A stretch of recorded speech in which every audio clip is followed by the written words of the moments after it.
Welcome to this course on beginning web application development with Spring MVC. In this course, you will learn how to use Spring MVC to build robust, maintainable, and awesome web applications. By the end of this course, you will understand what Spring MVC is, how you can create really cool web applications using this framework, and also many best practices that will help you along the way. This course assumes you know Java programming and have at least some basic familiarity with Spring and Maven. Before we start, we need to have a development environment set up on our computer to start creating Spring MVC applications. Let's do that now. In my opinion, the quickest and the best way to get started with Spring development is by using the Spring Tool Suite. Spring Tool Suite is an IDE that's Eclipse-based but has a lot of tools which makes the life of a Spring programmer easy. If you're used to Eclipse, you'll feel right at home with this IDE. Of course, if you're comfortable using any of the other IDEs, you should still be able to follow along most of this course with a few minor changes. We need an IDE and an application server to run the code we develop as we learn. In this video, you will learn how to set up the development environment with Spring Tool Suite, called STS for short. First, the basics. We'll need to make sure Java SDK is set up and working on our machine, and Java Home is set. We'll then head to the URL spring.io/tools/STS. This page takes us to the download. Choose a download for the operating system you're running. Extract the archive file after download. Here are the components that are available. You have a folder for the core IDE with the name STS, a folder for legal information, and a folder called vFabric TC Server.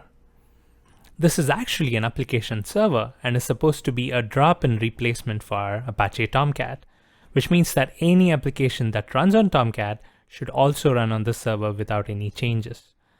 It does have some Spring-specific tweaks which will be handy for us as we learn Spring MVC. Once the IDE is installed, start it, choose a workspace, and there is the Spring Tool Suite all ready for us to start writing Spring MVC applications. Notice the workspace, the Package Explorer tab, and the Perspective Switcher, which are what you would normally see in Eclipse. This is because STS is built on the Eclipse platform. Notice the tab here called Servers. This is where we can control the vFabric TC server that got installed along with the IDE. Right-click on the server name and click Start. As you can see in the Console tab, the server has started. Now we can access the server by opening a browser window and typing the URL localhost:8080. The 8080 here is the default port that the server uses for deployed applications and can be configured if needed. We'll leave it at the default for this course.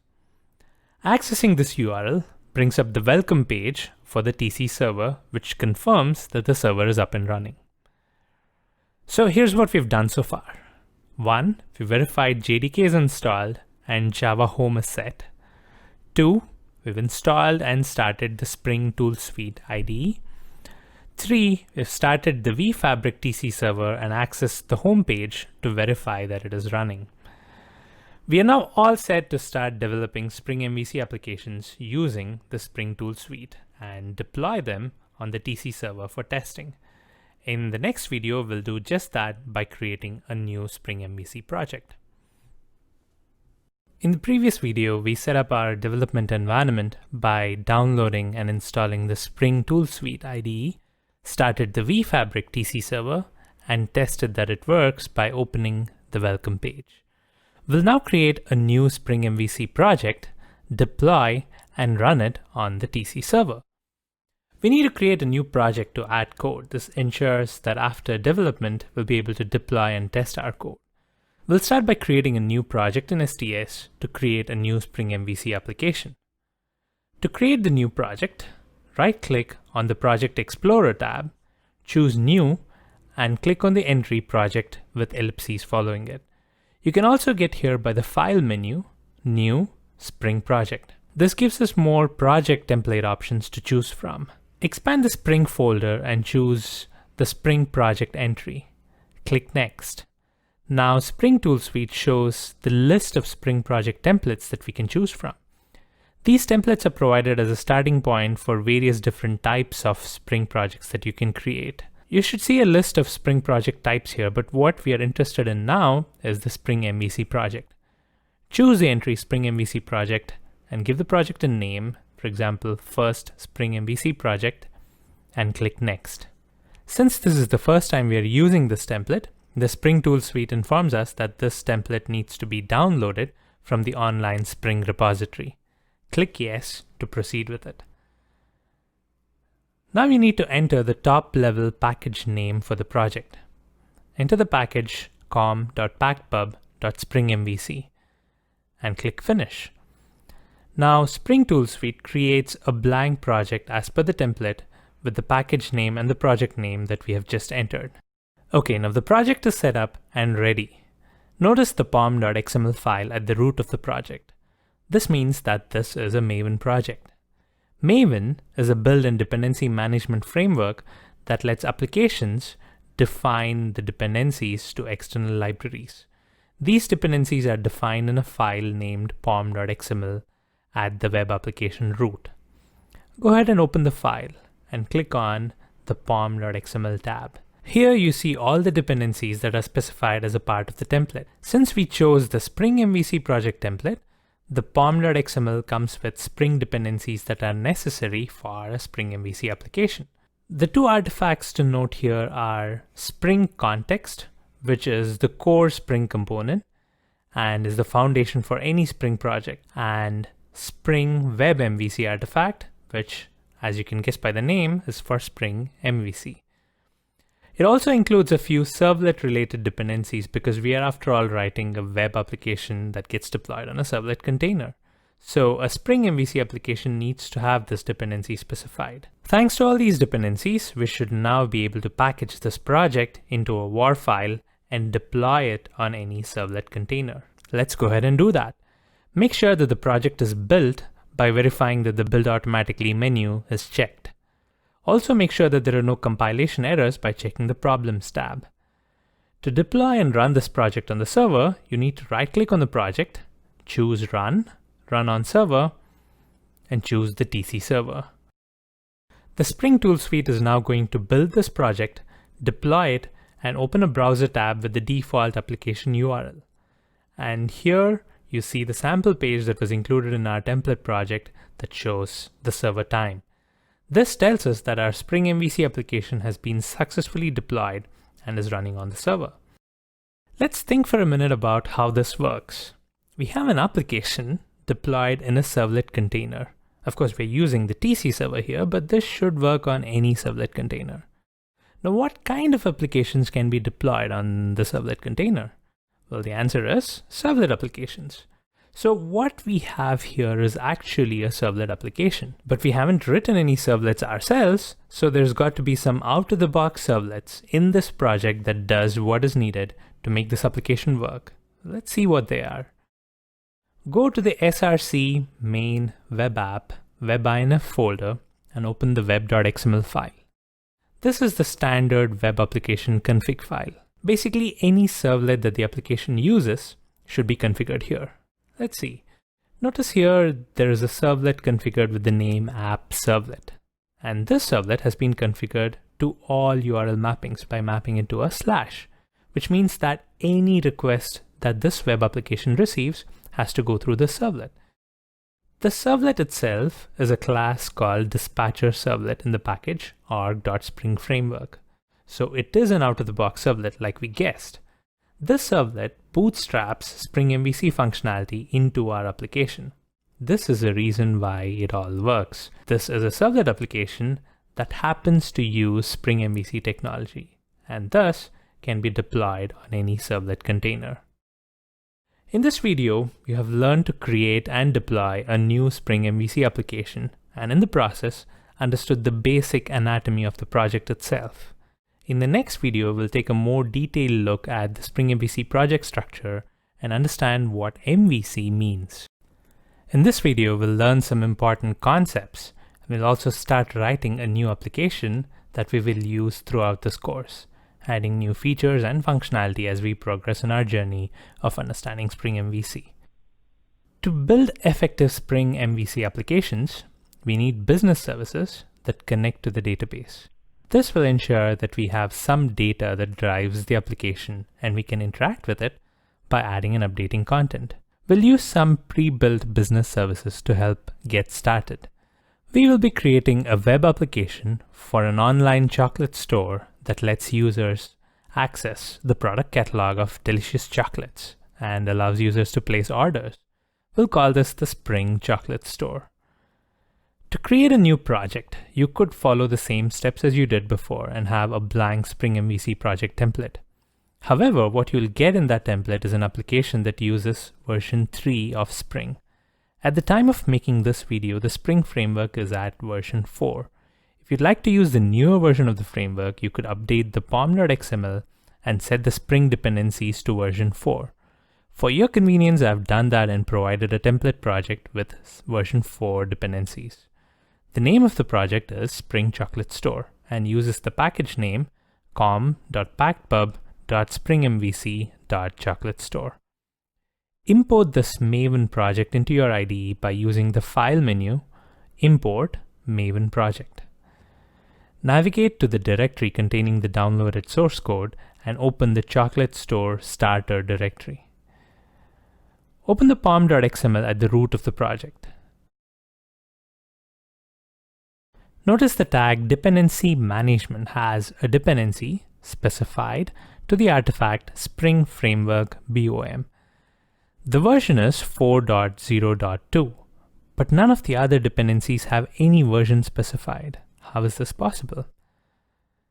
This project uses a concept called Bill of Materials to specify Spring dependencies. When specifying any set of dependencies in any Maven project, there is a chance that you might run into a risk of version mismatch. The goal here is to add the Spring dependency to your project, but there are several artifacts that you would need to put together to make a working Spring application. Also, Spring has dependencies of its own. With all these dependencies, it's hard to keep track of version numbers and what combinations of versions work together. Using the Bill of Materials reduces this risk, and I highly recommend using this approach in Maven projects whenever possible. The work of identifying which sets of dependency versions work together is already done for us, and we just need to add the Bill of Materials artifact for the version we need. You will still continue to add the individual dependencies you need, but the version numbers are all taken care of automatically. Now let's step back for a bit and understand what components and frameworks an application like this should contain. We saw in the previous tutorial that our Spring MVC project is really just a servlet application. This means that we can actually manage to create any web application with just servlet technology, a servlet chocolate store perhaps. So why use Spring MVC? The reason Spring MVC is useful is because it implements the MVC pattern of architecture. If we write complex web applications using just servlets, the code is going to get really messy very quickly. Spring MVC lets us write code following a popular architectural pattern called MVC that lets us write cleaner and more modular code. But now the question is, what is the MVC pattern? MVC stands for Model View Controller. These are three important roles that any web application should perform. The MVC pattern advises separating these three roles into three different groups of components or classes. Let's try to understand what these roles mean. First, M, the model. Almost every application has data, and there are business rules and logic that work closely with that data. This combination of data and business logic is collectively called model. In our example, where we are writing an online chocolate catalog and store, the model would be the catalog product data and the business logic that directly use that data. Next is V, the view. While the data is handy and all, if you show someone the data of delicious chocolate in a spreadsheet format, you're not going to get them very excited about it. However, throw in some photographs and some stylish fonts and captions, you probably have them begging for a bite. That's where the view comes in. Web applications usually have components and code that display data in a nice format for the users. For example, as a web page in their browser. The components that do this form the view, the V of the MVC. Finally, C, the controller. The controller acts as an orchestrator, controlling everything like the name says. When a web request reaches a web application, the controller picks it up, calls the model to prepare necessary information, takes that info, sends it to the view, and asks the view to render that info in a nice format. When we write a web application, we need to write these three modules. When we use Spring MVC, the framework provides us a standard way to write them so that our code is extensible and it doesn't get too messy as it grows bigger. So to start writing our application, we should ideally start with the model, which is the data and the business logic. But this is a fairly verbose module and is not really in the scope of Spring MVC itself, which is what we're trying to learn. So I've prepared a simple project that we can use to provide us with chocolate catalog data. This project accesses an in-memory database with a few simple tables to read from. This is not a full-fledged RDBMS system and is rarely a good database choice for production systems, but it is perfect for learning application development because it's lightweight. And it has a couple of simple business services that let us access catalog information. Go to Import, Maven Project, and navigate to the code directory. Import the Spring Chocolate Store model project.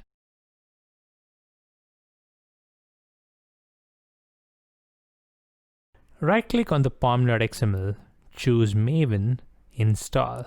This will install the Chocolate Store model business service artifact into your repository, and we can use this model in our Spring Chocolate Store project. The way to use it is to add the following dependency into the pom.xml of the Spring Chocolate Store. Now the model is available to our Spring MVC project. In the real world, the model could be integrated similarly as a separate artifact or as code within the same project. But the way to use it is the same. Of course, if you'd like to whip up your own code instead of using the sample code, you are welcome to do it. In this video, you've understood what MVC means. We also started a brand new Spring MVC project called Spring Chocolate Store and then imported an existing model component and used it as a dependency in our project. Now we are all set to write web application functionality. In this video, you will understand more about the model component that was added in the previous video.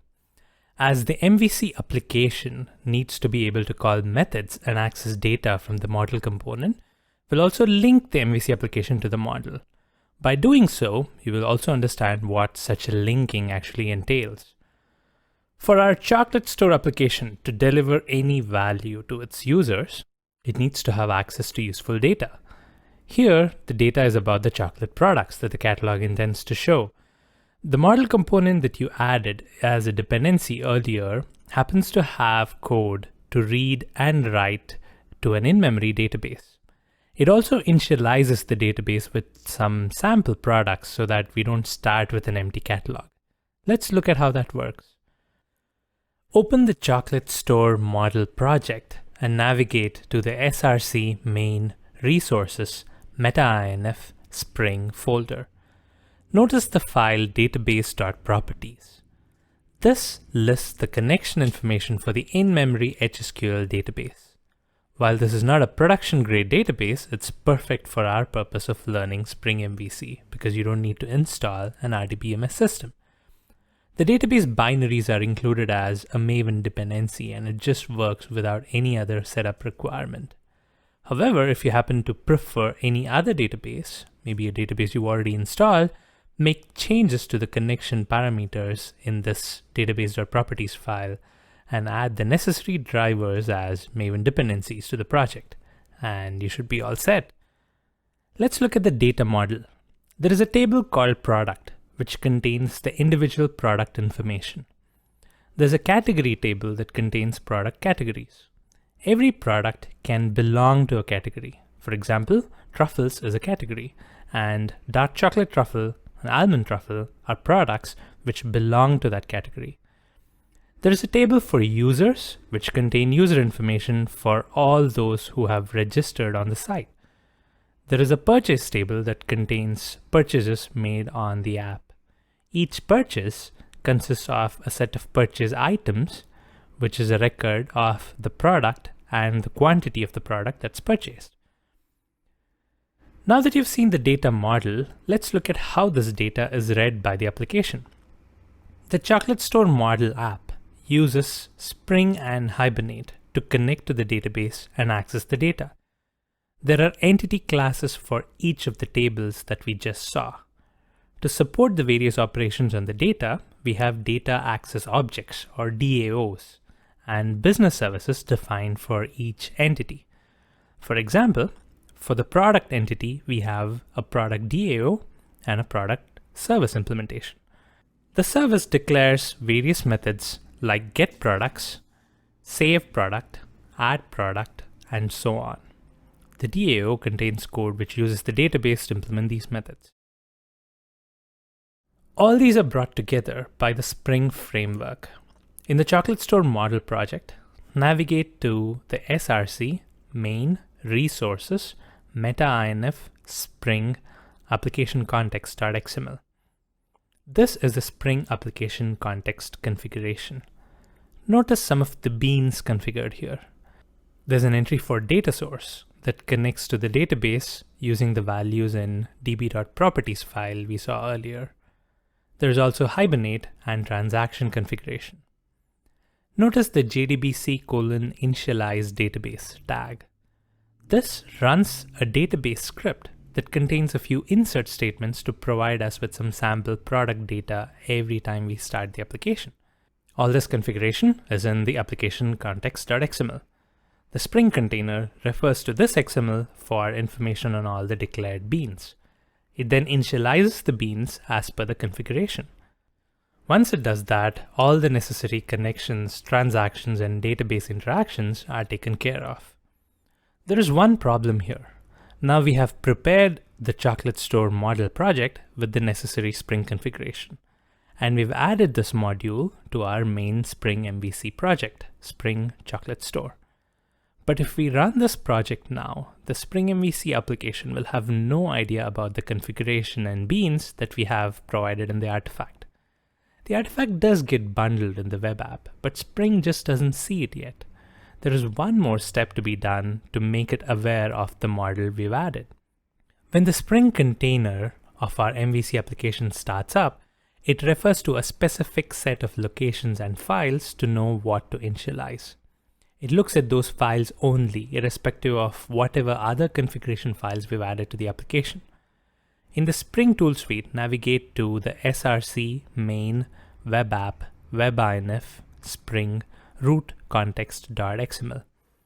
This is the file that the Spring container of the MVC application refers to. We will understand why Spring looks at this file later in this section, but for now, know that this file will have all the Spring beans and configurations that you need in your Spring MVC application. As you can see, this file is pretty much empty now. We need to add the model configuration that's included in the jar at meta-inf Spring application context.xml. You can import an existing XML configuration into another XML by using the import tag with the name of the XML. Since the XML is in a jar that's bundled with the app, the file will be in the class path, hence the class path reference in front of the actual path. Now the Spring container knows that there is another config file that it needs to refer to, and it does initialize the model configuration when the application initializes. One thing to note here, the model doesn't necessarily have to be a Spring component as has been implemented here. You can use any Java technology to build your business services. For example, you can write a module that uses JDBC to interface with the database and not use any Spring or Hibernate technologies at all. Such a module would work just as well here. The idea here is to have the MVC code be able to call methods of your business service. Using Spring for both provides a seamless integration, but Spring MVC will work with other choices of business service implementations too. In this video, you've examined and understood the model elements that you will use in the application, and you updated the Spring MVC application to include the Spring configuration in the model artifact. In the next video, you will use the integrated model to make a call from the controller to the model. As discussed in the previous section, the controller controls the interaction between the model and the view components of the web application. When a web application gets a request, it's the controller that first picks it up. So we will start coding our web application with the controller as well. In this video, you will write your first Spring MVC controller code. You will also implement a complete end-to-end request response cycle with the model, view, and controller. We created a blank Spring MVC application, which is a great start, but the app doesn't really do much. It just displays the current server time when accessed. Not very exciting. In this video, we'll add functionality to display some products from the catalog. This is a chocolate catalog application. And as an example, consider that the store owner has asked us to show a list of featured special products right on the homepage. What are the things we need to achieve this? First, we need to know what the featured products are. To get that, we will use the model. Using the Control-Shift-T or Command-Shift-T shortcut, open the class called Product Service. This class is a business service implementation in the chocolate store model project. This business service has a lot of product-related methods. These methods work by connecting to the database and either fetching or saving information. Sure enough, it has a method called getFeaturedProducts. Navigate to the DAO method that's called. There is a featured column in the products table that marks if a given product is featured or not. This method queries for that data and returns a list of all the products in the database with the featured flag set to true, which is exactly what we need here. That's perfect. What's the next thing we need? We need to know where to call this method from. We need to write this code in a location which gets executed every time anyone accesses the home page of the application. Right now, what's happening when anyone accesses the home page? The app shows the server time. So all we need to do is find out where this time is being looked up and replace it with a call to our business service. That'll make sure that our business service gets called every time the home page is loaded. As we haven't written the code to show the time, you can guess that this code is provided to us by the project template that we've used. Navigate to the package com.packpub.springmvc.chocolatestore.controller and open the class homeController. Here you can see that there is a single method called home that indeed does contain code to look up the system time. It does some other stuff as well, but we'll come to that later. So this is the method that gets called when we access the home page. You can now add code to call the product service here. First, declare a member variable of type product service and annotate it with @autowired. Autowired is an annotation that indicates to the Spring container that you need an instance of a bean of a particular type to be injected here. Since the annotation is on a field of type product service, the container will search to see if there is any bean of this type. Since we have defined product service to be a Spring bean, the container finds a match and injects it automatically. Now add the code to call the method. This makes sure that the method is called when the home page is loaded. If you deploy the application now, you'll not see any changes. Well, let me assure you that the business service is now getting called as we intended, but the problem is somewhere else. You have called the model from the controller and you've got the data, but the view still has no idea that the new data needs to be rendered in HTML. Let's fix that. Like you saw before, the view is a JSP page. How does it access the list of products that we now have in the controller? Right now, the list is a local variable in the home method that's lost as soon as the method ends. In order to wrap this data up in a package and ship it to the view JSP, we use the model argument. This argument is a map that's handed to us by the Spring framework. Spring assures us that whatever we put into this model will be made available to the view. Notice that the server time is being put into the model, and that's how the JSP has access to it. Let's do something similar and put the list of products into the model with the key product list. Now you can look up the value for this key in the JSP, which is what you will need to do next. Navigate to the JSP at src, main, web app, web-inf, views, home.jsp. Here you can add code to loop through the product list and display the individual products. Notice that the server time is being accessed on the page using the dollar and curly braces syntax. You can use the same syntax to access the product list, but in our case, we will loop through the list and print each individual product name. Add the site title, Spring Chocolate Store. Add a heading, Feature Products, so that the viewer knows what this list is about. Also, for obvious reasons, remove the server time code from the JSP. Redeploy the application and enjoy the fruit of your labor so far. Great work. The only thing that can make this better is style sheets. Open the web resources folder in the downloaded source code and drag the contents to src main web app resources folder. Then in the home.jsp page, provide a link to the core.css style sheet. Now hit reload. In this video, you added code to a Spring MVC controller to display data from the model onto the view, thus establishing a complete MVC path.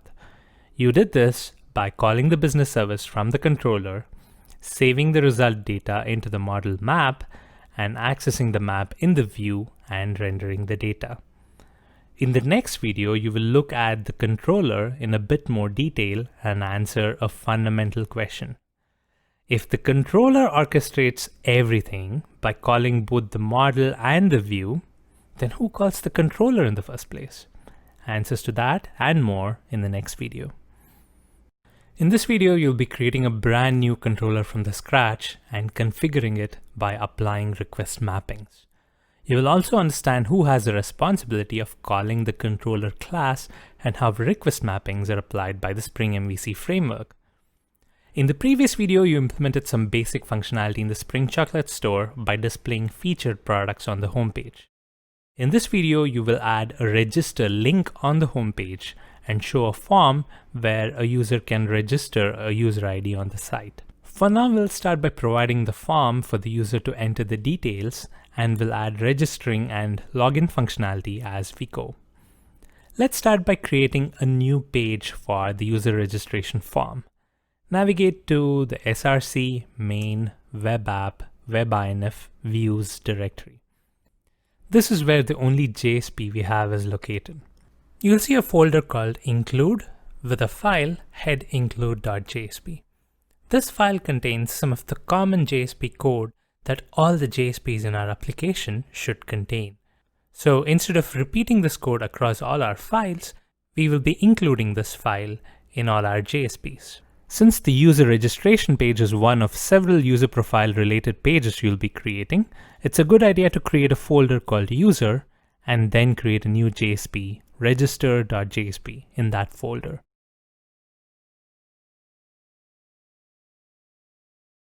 The contents of the JSP should be fairly straightforward. Add a simple HTML form with a few text boxes for the fields user ID, password, name, and email. Add a submit button and change the method of the form to post. The form needs to have an action tag to tell it where to submit the data to when the submit button is clicked. Leave it as blank for now. We will add the register functionality later. Also include the head include JSP file at the top of the page. We'll be doing this for all our JSPs. Now that you have the form page ready, you can add the register link to the home page. Open the home.jsp and add a link to the top called register. What about the href attribute? Do we add a link to the JSP that we just created directly? If we do, it'll not work because the JSPs in our project are in the web-inf folder. And servlet containers typically hide anything inside the webinf folder from direct access. Accessing this page directly will give us an error. What do we do about it? And if the page is inaccessible, why place it in the webinf folder in the first place? The reason is that we do not want the users to access the JSPs directly. Because if they do, and if you publish the URL, it becomes hard to change the implementation or even do something as trivial as rename the JSP without having an adverse impact on the user. The standard practice is to have an intermediate controller that does nothing other than redirect to the JSP page. That gives us the option of choosing a URL that we can retain even if the underlying JSP changes. We'll choose the URL /users?register for the register form page. Now you can write a new controller for this URL that redirects to the JSP page that you just wrote. Right-click on the package called controller and select a new class. Name the class user_controller. Create a new public method that returns a string. We want this method to be called by Spring MVC every time a request comes in for the URL /users?register. Before we do that, let's understand who's supposed to call this method in the first place. In the first section, we saw that the Spring MVC application had a servlet called dispatcher servlet that was mapped to all incoming requests. What the servlet does is form an entry point into the Spring MVC framework logic. At a high level, these are the three things that need to happen. A, the controller classes that you write declare what requests they handle. B, the Spring MVC framework logic scans your class path on startup, checks all Spring MVC controllers, and identifies which controllers and which methods of those controllers handles which URL requests. And C, when each request comes in, the dispatcher servlet, true to its name, dispatches the request to the right controller method that you have declared depending on the path of the request. The dispatcher servlet is sometimes set to act as a front controller, and the reason is obvious, as you can see from the picture. Let's go back to the user controller. We intend to use this class to be a controller. In Spring MVC, there are multiple ways for you to let the framework know that any class is a controller. The first option is to use the @controller annotation to annotate the class itself. This annotation is what's called as a component stereotype annotation. This lets the framework know that this class is a controller type. Spring MVC will then examine the individual methods and map requests like we've discussed. An alternative way to configure this class as a controller is to define this in the Spring XML. This approach is way more tedious and is gradually falling out of popular use. In this course, we will use the annotation-based configuration. First, annotate the class with @controller to denote this class as a Spring MVC controller. Now you need to add the mapping to the method to let the dispatcher servlet know that this is the method to call for the URL /users?register. You do this by annotating the method with @requestMapping. The annotation has a value attribute for the path and params attribute for the parameter, which in this URL is /users and register respectively. With these two annotations, the user controller will be registered as a controller with the mapping that we need. Now the only thing left to do is to redirect to the registered.jsp that you've created. Notice that the method returns a string. The reason is that it's meant to return the path to the JSP you need to redirect to. In our case, the path is webinf views users register.jsp. But you don't actually need to return the full path here. Spring MVC has a cool feature that makes this return technique a bit more elegant than that. Let's say you add more JSPs to this product. You decide to put them all in webinf/views folder. The slide has some sample paths. Notice that the prefix and the file extension are the same for all the paths. The only thing that changes between different JSPs is the folder path from the views folder onwards and the name of the file. Considering that the starting path and the end extension are common to all JSP files in your project, Spring MVC lets you declare them separately so that you don't have to repeat them in every method. Open the src main webinf spring app servlet servlet context.xml. This is the configuration file for the dispatcher servlet as specified in the web.xml. Notice the bean declaration called internal resource view resolver. That painfully long name does in fact tell us exactly what the bean does. It resolves views to resource locations internally. It has a prefix and suffix properties that gets added to the front and back of the string that you return from the controller method. And that appended string is what's looked up to find the JSP name. With this prefix and suffix, the name you need to return from the method is simply user/register. Add the code to return this string in the user controller. Also, add the href to the home page to link to the controller by using the /users?register hyperlink. Deploy the application and click on the register link, and you can see that the JSP page loads up as expected, being redirected through the user controller. In this video, you created a new controller, created a JSP page, and redirected the request through the controller to the JSP page. In the next section, we will be adding all the surrounding functionality to have the user register, log in, and see their profile information. Our store needs functionality to have users register themselves, log in, and purchase products. In this video, you will code the user registration functionality. You'll learn how to collect user data using forms and save it in the database using business services. The model has methods to fetch, create, edit, and remove user information. We need to make that functionality available in the web application so that users can create profiles from the browser. You will use methods of the customer service class that's available in the model and call them from new methods and mappings in the controller. In the previous section, we already wrote a user controller class that had a single method, createForm. This method acted as a redirect. The only thing that it did was to redirect user requests to a JSP with a form to create the user. However, nothing happened when we filled the form and hit submit. Let's fix that by writing code to implement register functionality. Open the src main web app webinf views user register.jsp.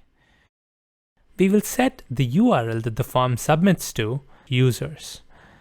The form makes a post request when the user hits submit after filling it. Create a new method in the user controller called saveUser. This method is public and returns a string like the other method. But this time, you will be writing some code here. What we intend to do is get the values that the user has filled in the form and save that data as a new customer in the database. The URL that the form posts to is /users. So map this method to that URL using the request mapping annotation. We will use the parameter method equals request method.post because we need this method to execute only when there is a post request to this URL. With these two steps, you have ensured that when the form is submitted, the saveUser method is called. Now you need to get the information that the user has filled in the form, create a new customer object, populate the values of the object with the user input, and then save the object by passing it to the save method of the customer service. As you can imagine, this is a common pattern in web applications, a form submit leading to the submitted data being saved. Watch how Spring MVC shines here. With Spring MVC, we don't need to do a lot of steps here. In fact, we can have the framework do a lot of work and have it give us the pre-populated customer object. All we need to do then is pass this object to the service and save it. Now, how do we tell the framework to do this? Notice that our controller method saveUser doesn't take any method parameters. Add a parameter of type customer. And that's it. Spring MVC is going to detect the parameter names of the post request, which happens to be the input names in the HTML text boxes. It then checks to see if the model object, which is the argument of the controller method, has any member variables or setters with that name. If yes, then it does the work of instantiating a new object of the type, calling the right setters, and set the value entered in the corresponding form fields. In the controller method now is a fully instantiated customer object. Note that the names need to match for this to happen. For instance, the first name field in the HTML form shares the same name as the property in the customer class, which is first name in camel case. That's all that Spring MVC needs to do the rest of the work. With the customer object available to you in the method, you can pass it to the customer service to save it. Create a customer service member variable and have it auto-wired similar to what you've already done with the product service before. Then call the save method by passing it the customer object. This sends the data that's entered in the form to be saved in the database. Now the only thing left to do is to return a string, which, as you already learned, is the name of the JSP. For now, create a temporary JSP page with the name savesuccess.jsp that contains the text saved successfully. Can you guess what the return value of the save user should be now? It should be user/savesuccess. Remember that the path and the extension are added on both sides of the string like before to get to the actual JSP. Deploy the application on the server. Access the register page by clicking on the register link on the home page. Enter some values in the text boxes and click submit. The controller is called, the customer details are saved, and the save success JSP page is returned. In this video, you've hooked the register form to the new controller method. Then you've used Spring MVC framework support to get the form posted data as a fully instantiated customer object. Finally, you've saved the customer data into the database. Or at least we think we did. Right now, there's no way for us to see if the database save has actually happened apart from connecting to the database itself. In the next video, we'll implement functionality to fetch user profile information and create a profile page. In this video, you will learn what path variables are and how to use them. You will also learn how to redirect control from one controller to another within Spring MVC. Currently in the application, when the user enters their information and clicks save, they see a success message. But there's no way for them to check if the save did indeed work fine. Once submitted, they cannot see that data again. To solve this problem, you will now create a profile view page that the user can access to view their profile. And when a new user registers by clicking save in the registration form, they will be redirected to this profile page instead of a success message page. We shall choose a view profile page URL to be /users/the user ID, where user ID is the unique user identifier that they chose. For instance, a user registered with the user ID Charlie can get to the profile page by a GET request on the URL /users/Charlie. Notice that the request data, the ID, is directly in the URL. This URL is considered RESTful, that is, it follows the REST conventions. REST stands for Representational State Transfer and is a popular architectural style for web services and applications. You will learn about REST itself in much more detail in section 8. Let's create a controller method to handle this URL. Create a new method in the user controller class called getUserProfile that returns a string as before. Use the request mapping annotation to have this method map to the URL we want. This is tricky. There's no single URL to map anymore. Each user's profile URL is different, as the user ID is the part of the URL. How can a single method be mapped to all those URLs? The solution is to map the URL pattern here. We tell Spring MVC that the URL that needs to be mapped is /users/ followed by a single word, the user ID, which is variable. To tell Spring MVC that the user ID is a variable and not a literal part of the URL, surround it with curly braces. Spring MVC is then going to match any URL that follows the pattern to this method. So /users/Charlie maps to this method, but /users/Willy/Wonka will not be mapped, and neither will just /users. Now that you've mapped the method to the profile URL, you can write code here to get the user's information. But now you need the user's ID to pass to the business service to look up the information. Spring MVC helps us again. As the framework is already matching the URL and is aware of the variable part of the URL, we can have it send that variable part as an input argument to the controller method. Add a string input argument to the method. To have Spring MVC send the variable part that it matched in the path, annotate it with @path variable. This annotation instructs Spring MVC to look at the path, extract the value at this position, and pass that as a parameter to this method. As long as you use the same variable name that you've used in the path value of the request mapping annotation, Spring MVC will then send that variable part of the URL as an input argument when this method is invoked.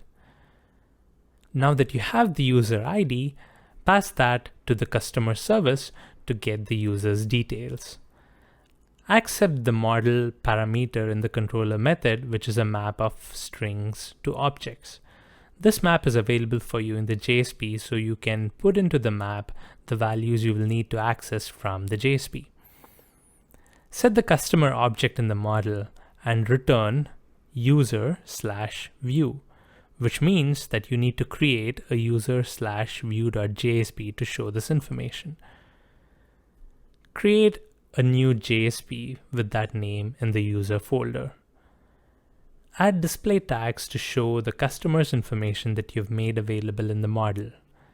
The object has been saved with the key user, so you can access it with the name in curly braces. You can also access its attributes, for example, first name, by using user.firstname in curly braces. Deploy the application and access the user ID, Charlie, which is an ID that's preceded into the database by the model when the application initializes. You should see the profile page working. Now that you have the profile page working, this is an excellent page to show after a new user registers instead of the current not so useful success message. Let's change the return value of the save user method to redirect to the profile page instead of the success page. Now, how would you do it? We know that the return value of the method is assumed to be a part of the JSP file with the prefix and postfix appended to it like we've already seen. What we need here is different. We need the control to go from one controller method to another controller method, not a JSP. How can we let the framework know to do a URL redirect and not redirect to a specific JSP name as we've been doing all along? The way to have this happen is to use a redirect : at the start of the string. This lets Spring MVC know that we're not looking at a redirect to a JSP, but need a full URL redirection instead. What Spring MVC will now do is redirect to the URL that follows this prefix. If the URL is handled by a controller method, that method executes.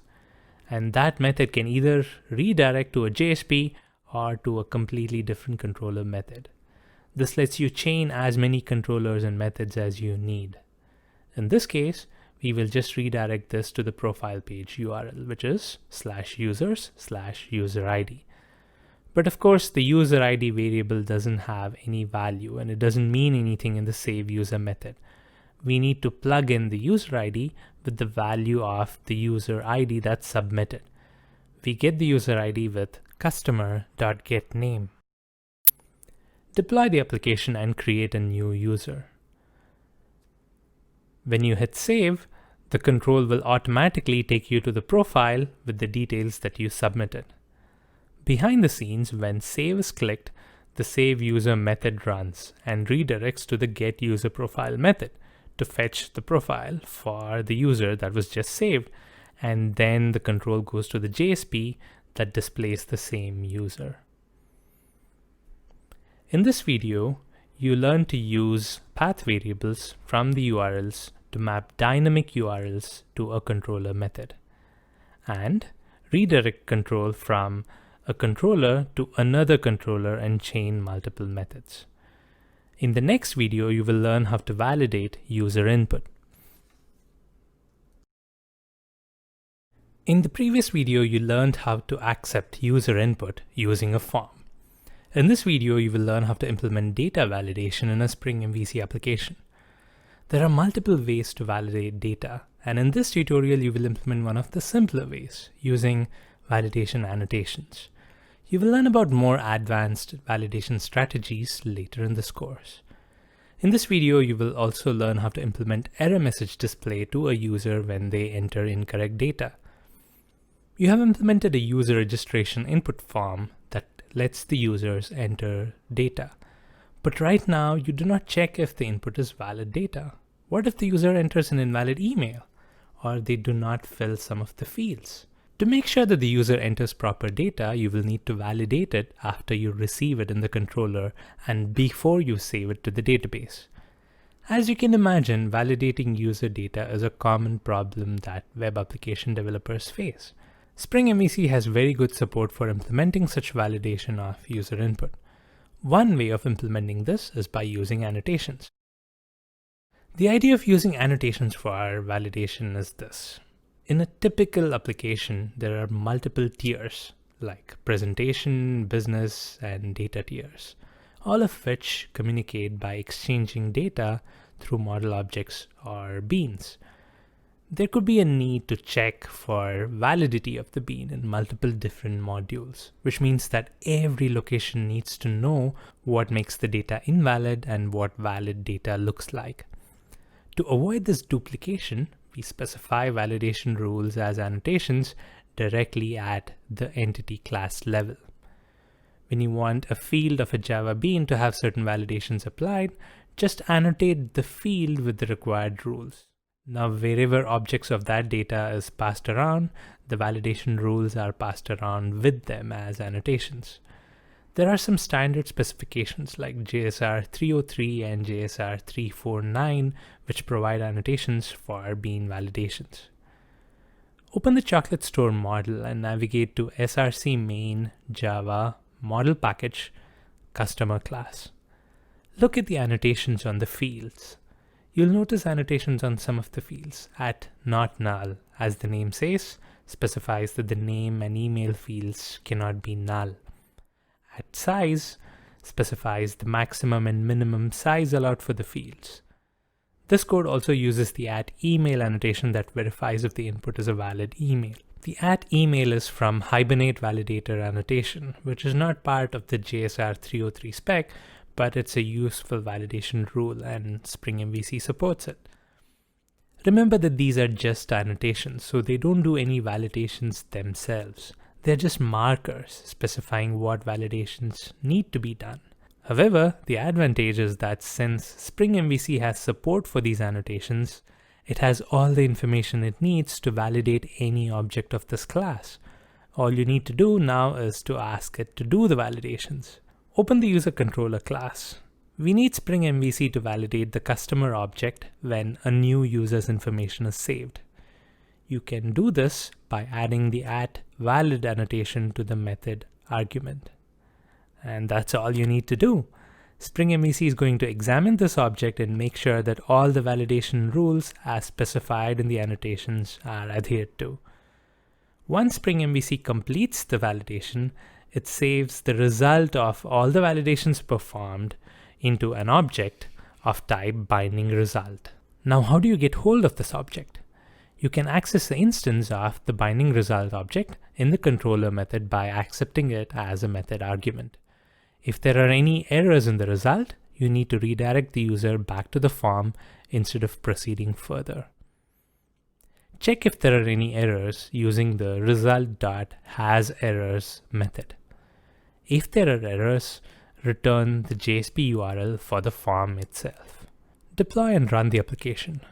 Click on the register link and create a new user with an invalid email address. Click Submit. The profile page doesn't show up. You are redirected back to the form. That's Spring MVC validation in action. But from a user's perspective, this is not very helpful. What we'll need is an error message so that the user knows what entry or entries are incorrect. Spring MVC has various tags to help us create HTML forms with error message functionality. Open the web-inf views user register.jsp. Add the taglib to use Spring MVC form tags. Now replace the form tag with form:form and the input with form:input. Now we have replaced the HTML form with a Spring MVC form. The only extra thing you will need to do for a Spring MVC form is to add the model attribute. Set the value to user. What this means is that you tell Spring MVC to pick up the value of the text inputs in the form from the user attribute in the model. Now if you set the model with any instance of the customer object to the key user, Spring MVC is going to populate all the values in the text boxes with the values of that customer instance. This is handy when you need to pre-populate the form for editing or to let the user retry the submit. For this to work, you will need to set the customer in the model first, or the form will not have an instance to populate the values from. Open the user controller.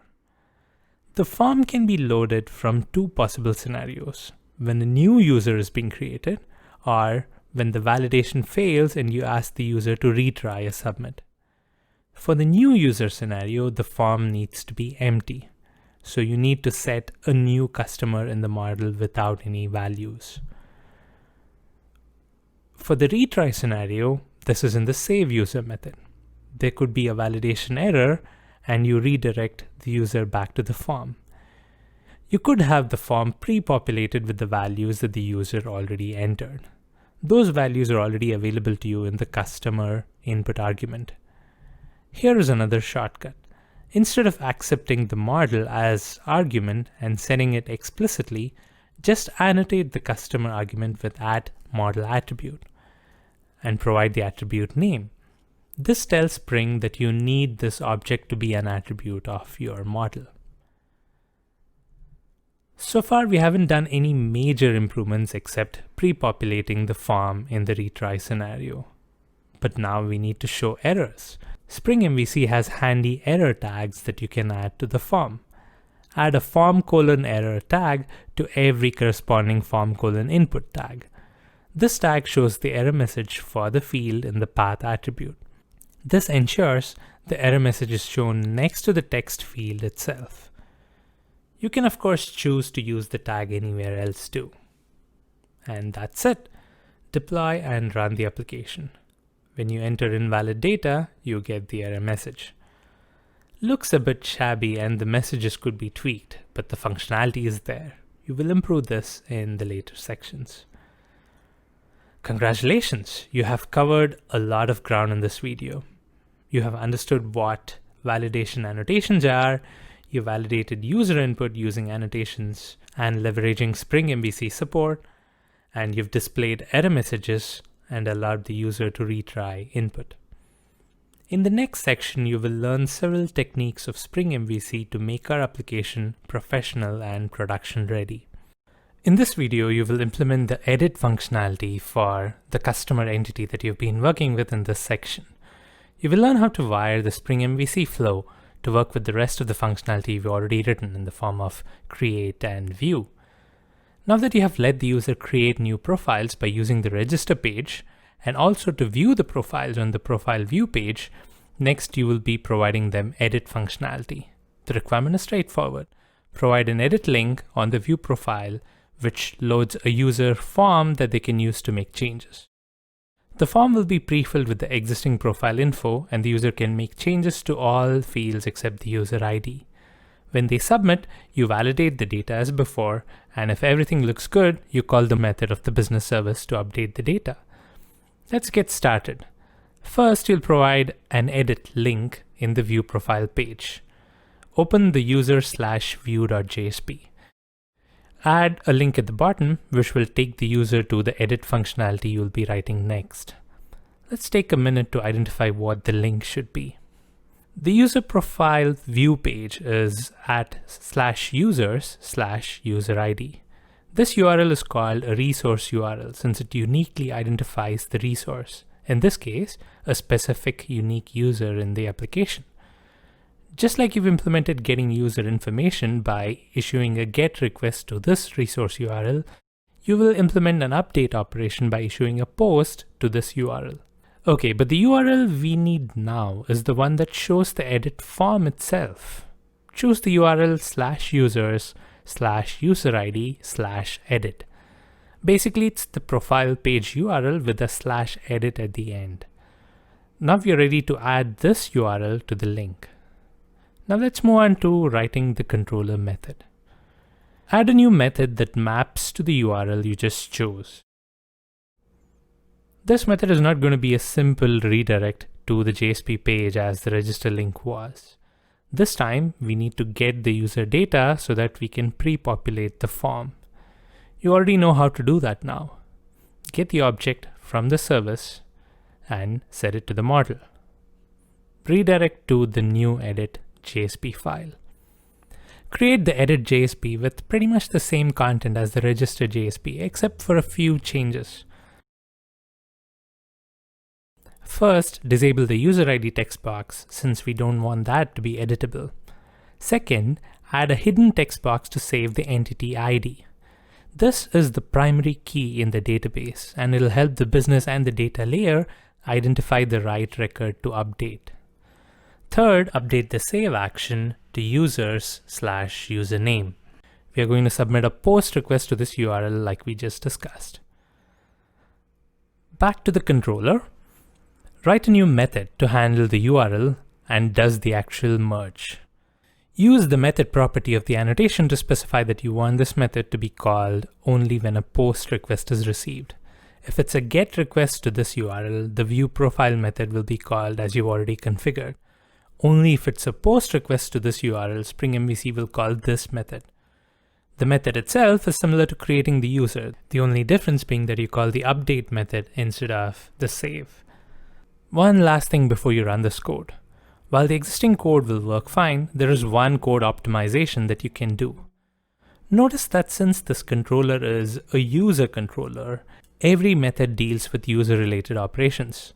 So every URL that this controller's methods map to starts with /users. When you have a common request mapping URL prefix like this, you can declare that at the top of the class with an @request mapping annotating the class itself. If you annotate the class, the mapping applies to every method of that class. The method level annotations can contain the subsequent URL portion only. Spring MVC is going to first apply the class level mapping and then add the method level mapping, so you don't repeat the common mapping for each method. And if the request mapping of a method is just /users, you can completely remove the URL mapping at the method level, since the class level annotation already covers it. Run the application and click on the edit profile link and make some changes. Now the profile is updated to reflect the changes. In this video, you have added a new edit controller method that shows the edit page. Next, you added a new update controller method that gets the user submitted data and updates the customer record by calling the business service. Now you have most of the fundamental concepts to work with a single entity on its own. In the next section, you will extend the application of these concepts and build out the rest of the application. In the last few videos, you've been working with the customer entity and enabling different operations such as create, view, and update from the Chocolate Store web application. We now have functionality such as user registration and user profile. In this video, you will look at a similar implementation of two new entities, category and product. You'll look at some differences between implementations and learn about some Spring MVC tags that we'll use in the process. The customer entity that you've used so far is what you would call a standalone entity. You haven't really had to worry about relationships between entities so far. Let's look into that now. We'll work with two entities, category and product. The Chocolate Store sells products that belong to different categories. When creating a view or an edit page, you need to acknowledge the fact that these two entities are related and work with them accordingly. Let's start with category. The entity has two fields, name and description. As this is the parent entity, you don't have to worry about the relationship with product for now. Take a look at the category controller class in the example code in section 4. Things should look familiar. This class is pretty much a replica of the user controller, except that everything user related in user controller like entities, service URLs, and JSPs have corresponding equivalents in category instead. There is, however, one change. Remember, the resource URL for the user is /users/user ID. User ID is the user's login name and it's unique. So having that as an identifier makes the URL easily readable and memorable, while also guaranteeing that the URL uniquely identifies the user. For some entities, you might not have a unique property like that. For the category entity, you could enforce the category name to be unique. Then we could have category URLs like /categories/ and the category name. Or you can also choose the primary key directly, that is the ID property of the category. So the URL would be something like /category/1234, where 1234 is a sample category ID. Here in this case, for category URLs, we'll choose the latter approach. You'll notice the change in category /edit.jsp. Notice that we don't need a hidden ID field anymore. The ID is in the URL already. Also, Spring MVC populates the values into the right category instance and makes that available to the controller. Run the application. Using similar URLs as for user, you can access the create category page. You can add a new category, view it, and edit it. Let's do the same thing for the product entity now. The product also happens to have name and description attributes, so you can pretty much copy the category controller and the category JSP pages and replace category occurrences with product. Deploy the code and you can access the product, create, view, and edit pages. They are exactly the same as category pages, except that they work on product entities and data goes to the product tables in the database. This is good, but the product has a few more attributes. One of them is the category to which the product belongs to. What would you need to do to add category info to these pages? First, the product view page needs to show the category name that the product belongs to. Second, the create and edit pages need to show the list of available categories to choose from as a dropdown. Let's code that now. In the product controller class, define a new member variable for category service and mark it auto-wired. Like we've done before, we are using the auto-wired annotation to have Spring inject an instance for us automatically. We need this to pull up the list of all categories before we show the create or edit pages. Then in the controller methods that lead to the create and edit pages, which are the create form and the edit form methods, make a call to the category service.getAllCategories method and save it to the model attribute categories. Now the categories list is available in the JSPs for us to use. To use the list to prepare the dropdown, you could loop through the elements and generate a dropdown in HTML, but there is a better way. Spring MVC has a form:select tag that accepts a set of items, which is the category's model attribute that you just set. Give it the label and value properties of category that the dropdown should have.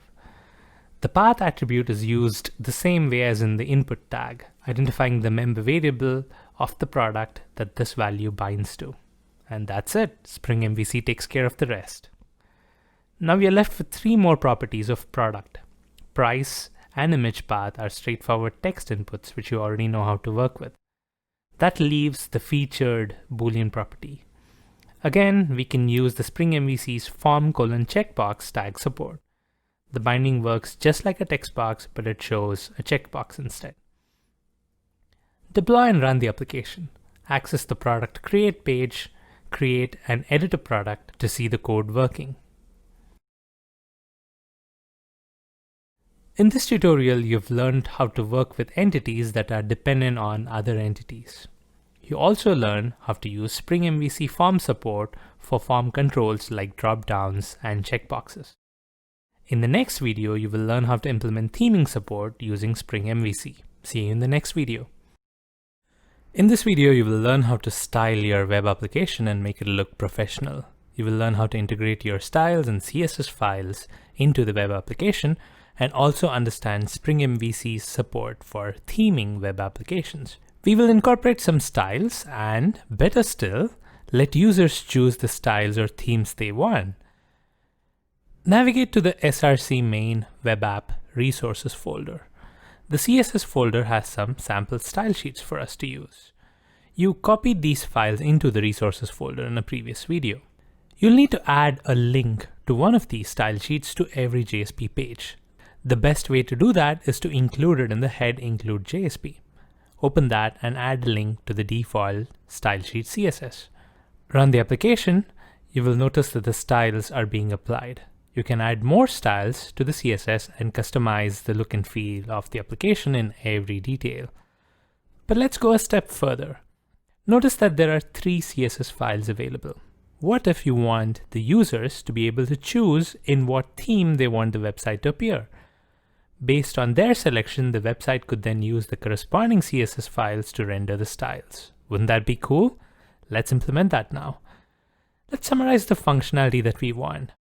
The web application has a default theme at the beginning. You'll need to provide your users with a selection of themes to choose from. When the user chooses a theme, the application needs to send a cookie in the response that identifies whatever theme the user chose. Subsequently, every time the user makes any request that could be handled by any controller, there needs to be something that intercepts this request, reads the cookie, identifies the theme that the user has selected, and then uses that theme for the response. Spring MVC has a lot of support classes that help you do that. Let's get introduced to these types of classes first, and then you will use them in your code. First is a theme source. True to its name, this class acts as a source of themes. Every theme can consist of multiple style sheets and other files. You can consolidate different resources of different themes with this class. Next is a theme change interceptor class. You will learn about interceptors in general a bit later, but think of interceptors as classes that you can use to intercept every request and do pre-actions and post-actions. We want the user to be able to change themes by using a special URL parameter. This interceptor is going to check for such theme change requests and thus let the user choose from among the available themes in the theme source. Third is a theme resolver. This class resolves the right theme from among the available themes for every user. Note that these are types of classes and Spring MVC has different implementations of these 3 types. You'll need to choose an implementation for each role based on how you want them to behave. The way to use an implementation is to just declare it as a bean in the Spring context. Open the web-inf Spring app servlet context.xml. Add a bean with the ID theme source and of type resource bundle theme source. This class uses resource bundles, that is property files, to identify the themes. Provide a property base name prefix with the value metainf.theme-. This tells the bean where and what the property files are. Here we are saying that the property files are in the metainf folder and their names start with theme-. Create 3 property files in metainf, 1 for each theme, starting with the name theme-. Each file contains the key CSS and the value resources/css/theme filename.css. Here it's just one key and one CSS file, but you could have as many files that your theme needs. With this, you've defined your available themes in the theme source. Next is the interceptor. Back in the servlet context.xml, create a bean named ThemeChangeInterceptor with class ThemeChangeInterceptor. Define the param name to use the value theme. This is the parameter that the users can send to choose themes. Next, you use the MVC:interceptor tag to declare this as an interceptor. Spring is going to make sure that this interceptor intercepts every request. Finally, add a bean ID theme resolver of type cookie theme resolver. This resolver uses cookies to identify the theme that the user selects. There are other theme resolvers like Session Theme Resolver that uses user session information, or Fixed Theme Resolver that uses a fixed configuration value instead of cookies.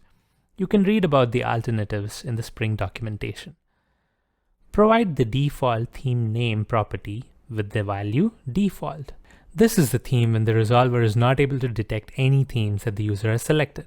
Deploy and run the application. You will see the page load with the default theme.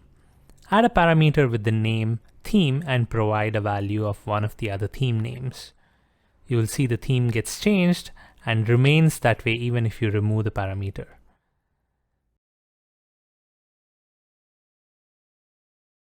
In this tutorial, you have learned to use and integrate themes into Spring MVC. Also, you've used Spring MVC support classes to allow user selection of themes. In the next video, you will learn about Spring MVC support for internationalization. In this video, you will learn how to implement internationalization and localization in your web applications. These two terms are used to define the kind of language support that applications provide. You will learn what they mean and how to incorporate them. Currently, the Chocolate Store web application doesn't have a lot of options when it comes to languages. Everything is in English. If you'd like your application to be used by people across the globe, you'll need to provide support for multiple languages. This includes two things: being able to render the same web application in different languages, which is called internationalization, and second, being able to detect which language to render the page in depending on the information from the user's request, which is called localization. The text that our web applications show fall under two categories. One is static text that every user sees, things like the description of the site, instructions, or labels and forms. The second category is dynamic text. This is the part where the user submits data and we later show the user the data that they entered. The language of text in the second category is whatever language the user enters it in. But for the first category, we need to be able to show text in multiple languages. This text is now currently hard-coded in English in our JSP. The most common way of implementing text in multiple languages in Spring MVC is using resource bundles or property files. Go to the meta.inf folder, create a messages folder, and add a property file messages.properties. This is the file which will store all the static text. Why store it here? The idea is that every static piece of text is stored as a value associated with a specific key. Instead of hardcoding the text itself in the JSP, you code the key and ask Spring MVC to look up the text value from the properties file. You might have guessed what the advantage of doing this is. Whenever you need to support a new language, add a new property file with the same keys, but with the values being the text for that language. And then ask Spring MVC to look up the text from it instead. You'll use the messages.properties to store values for the default language, which will be English, and we'll add other languages later. Enter the keys welcome, feature products, and the register link with the values in English. Now that the text is in the property file, you can remove them from the JSP and look them up instead. Open the web.inf views home.jsp. Remove the static text and do a lookup using the Spring::message tag. This tag takes in a code value, which is the key of the message. Finally, you'll need to tell Spring MVC to create a resource bundle of all the keys when initializing the application.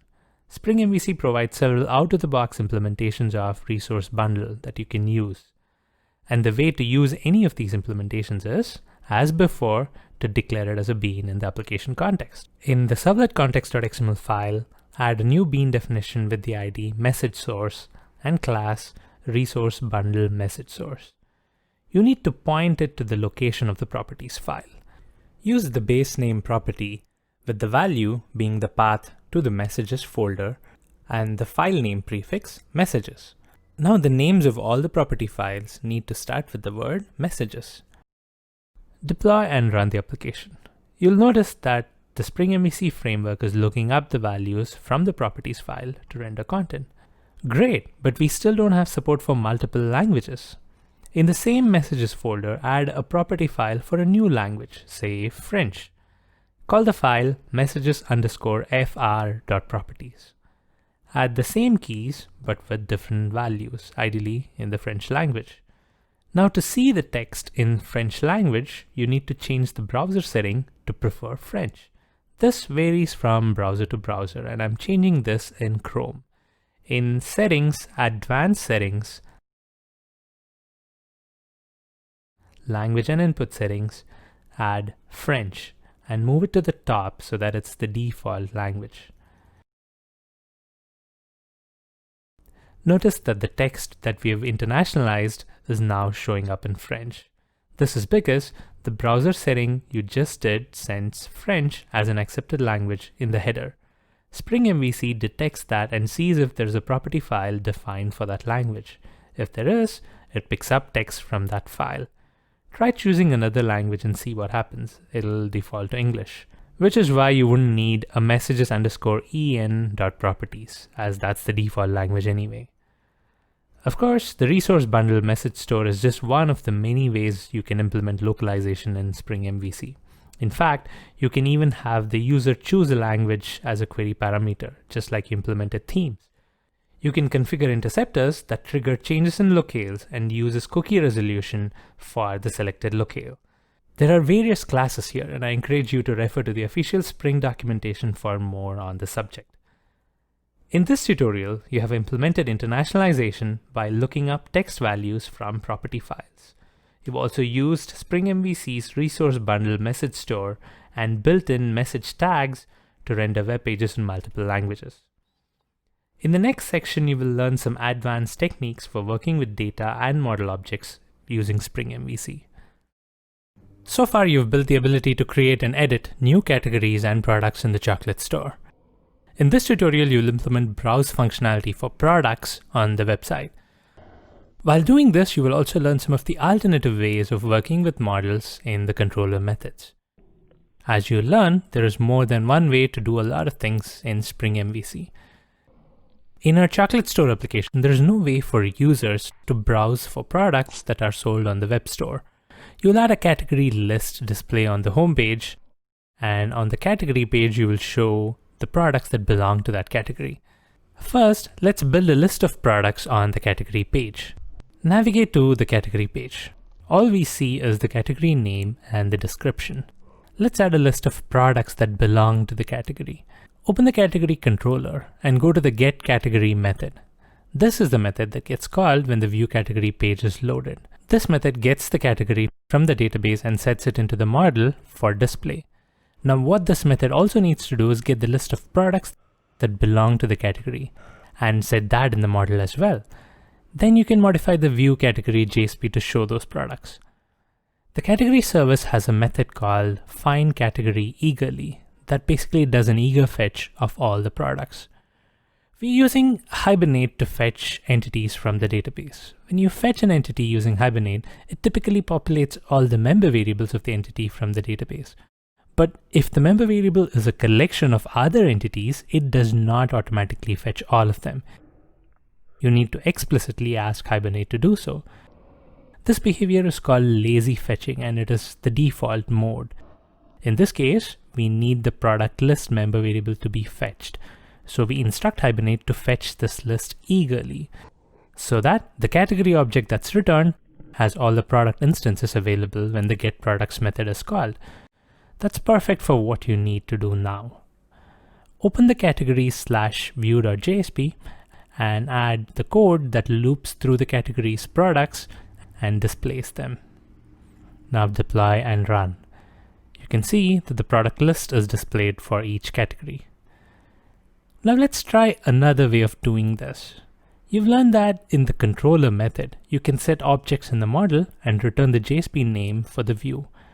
There are actually other ways to do this. Since it's common for every controller method to prepare both the model and view during execution, Spring MVC has provided a class called model and view.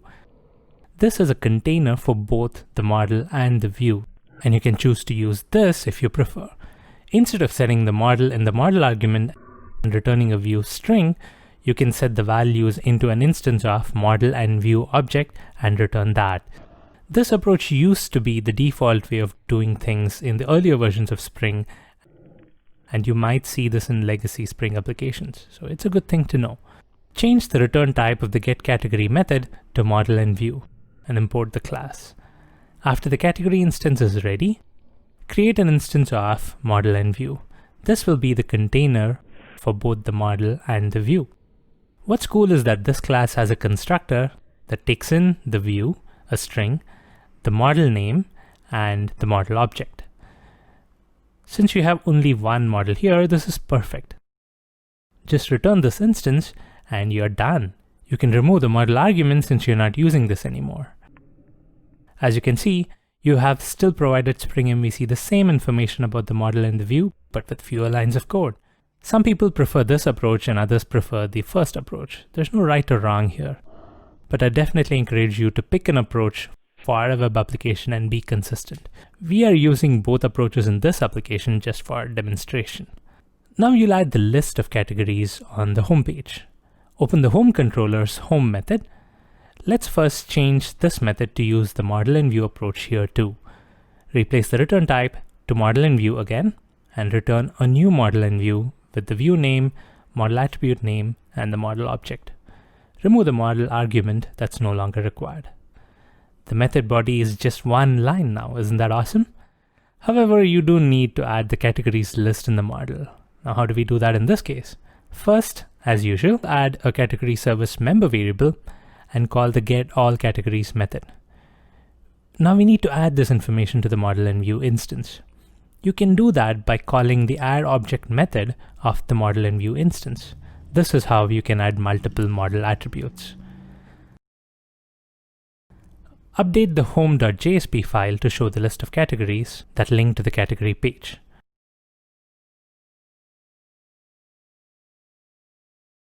Write a for loop that loops through the model attribute for the category that you've added in the controller and show a list of links to the category pages. Add the message to the property file to show the header. Run the application. You can see that the categories on the home page are being rendered, and clicking on the category takes you to the category page where you can see the list of products in that category. There's actually one other way of doing this. Notice that we need the category list to be added to the model every time the home controller's methods are run. Whenever you need a model to be prepared for every controller method, you can actually move the initialization out to a separate method and tell Spring MVC to automatically call that method and set it as a model attribute. In the home controller, add a new method called fetchAllCategories. All that the method does is call the category service and return the category list. To tell Spring MVC to call this method and set it in the model, annotate it with @modelAttribute and the name of the attribute you want. You've already seen the model attribute annotation annotated to a controller method argument to get the model attribute, but using the same annotation on a method sets the model attribute to that method's return value. Now you no longer have to set the category list in the model yourself in the home method. You can change that method back to the one-line code that it was. Deploy and run. Before the controller's method is executed, Spring MVC looks at all the methods annotated with @modelAttribute, calls them, and sets them in the model automatically, so you don't have to do that in the controller method itself. In this tutorial, you have learned an alternative way of preparing model and views in the controller method using the model and view class. You've also learned how to use the @modelAttribute annotation to prepare and set the model attributes automatically. In the next video, we'll look at data transfer the other way around, from the user to the application, and better ways to work with it. In this tutorial, you will learn about Spring MVC's data binding features. When a request is mapped to a controller method, the request parameters can be mapped from input arguments to the method. Spring MVC does some heavy lifting to make sure that this mapping is easy and transparent in a lot of cases, so it avoids you writing a lot of boilerplate code. This is internally done using what's called data binding. You'll use some of its features now. In a previous tutorial, you added a way for users of your web application to browse for products. In this tutorial, you'll be creating a search form that lets them search for products in the chocolate store based on a couple of search criteria. You'll write a new controller method that accepts the search criteria and returns the search results to the user. You'll first create a product search page and a controller method that redirects to it. Create the search controller class. Autowire category and product services, since you'll need them both here. Add a method called search form that maps to products/search. This is similar to the create form method you've written earlier in the product controller, but instead of redirecting to the create product page, it redirects to a new search page instead. The search page will be product/search.jsp, so return product/search. Create a new JSP page at webinf views product search.jsp. Add the common headers and Spring taglib declaration. You will provide a form for the user to search based on two values, the product name and the category. The product name is a simple text input, while the category is a drop-down with a list of categories. This means that you will need to set the category list as a model attribute before the page loads.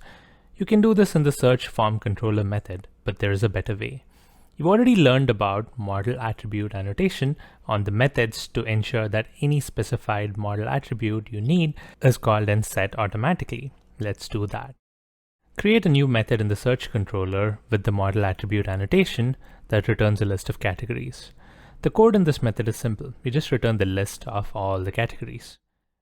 Now that you have a list of categories in the model, displaying a drop-down is simple and you've already seen it. However, there is one change you will make here. You want to make the choice of a category in the form optional. To do that, you'll need to add an entry in the drop-down called all categories. The way we've written drop-down boxes so far, it'll have exactly as many entries as there are category values. To add this extra custom value, you will need to change the form a bit. Have a simple form select with just the path property and move the rest of the attributes to the form options tag within it.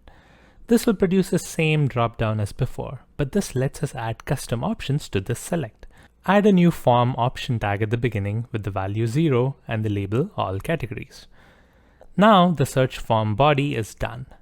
Choose the method to be a get, as we are getting or reading data and not writing anything. The action property is products. We will choose the root products URL since we are displaying information about multiple products. Now back to the controller. You need to write a method that handles the search request. Create a new method called process search. This method executes on get of /products URL. Since the class level annotation already provides a mapping for /products, no URL configuration is needed for this method. And since get is the default method, no method configuration is required too. But what will the input arguments of this method be? We will be sending two values from the search form, the product name and the category. We could of course take those two values as arguments, but what you can also do is use the product itself as an argument. What happens then is this.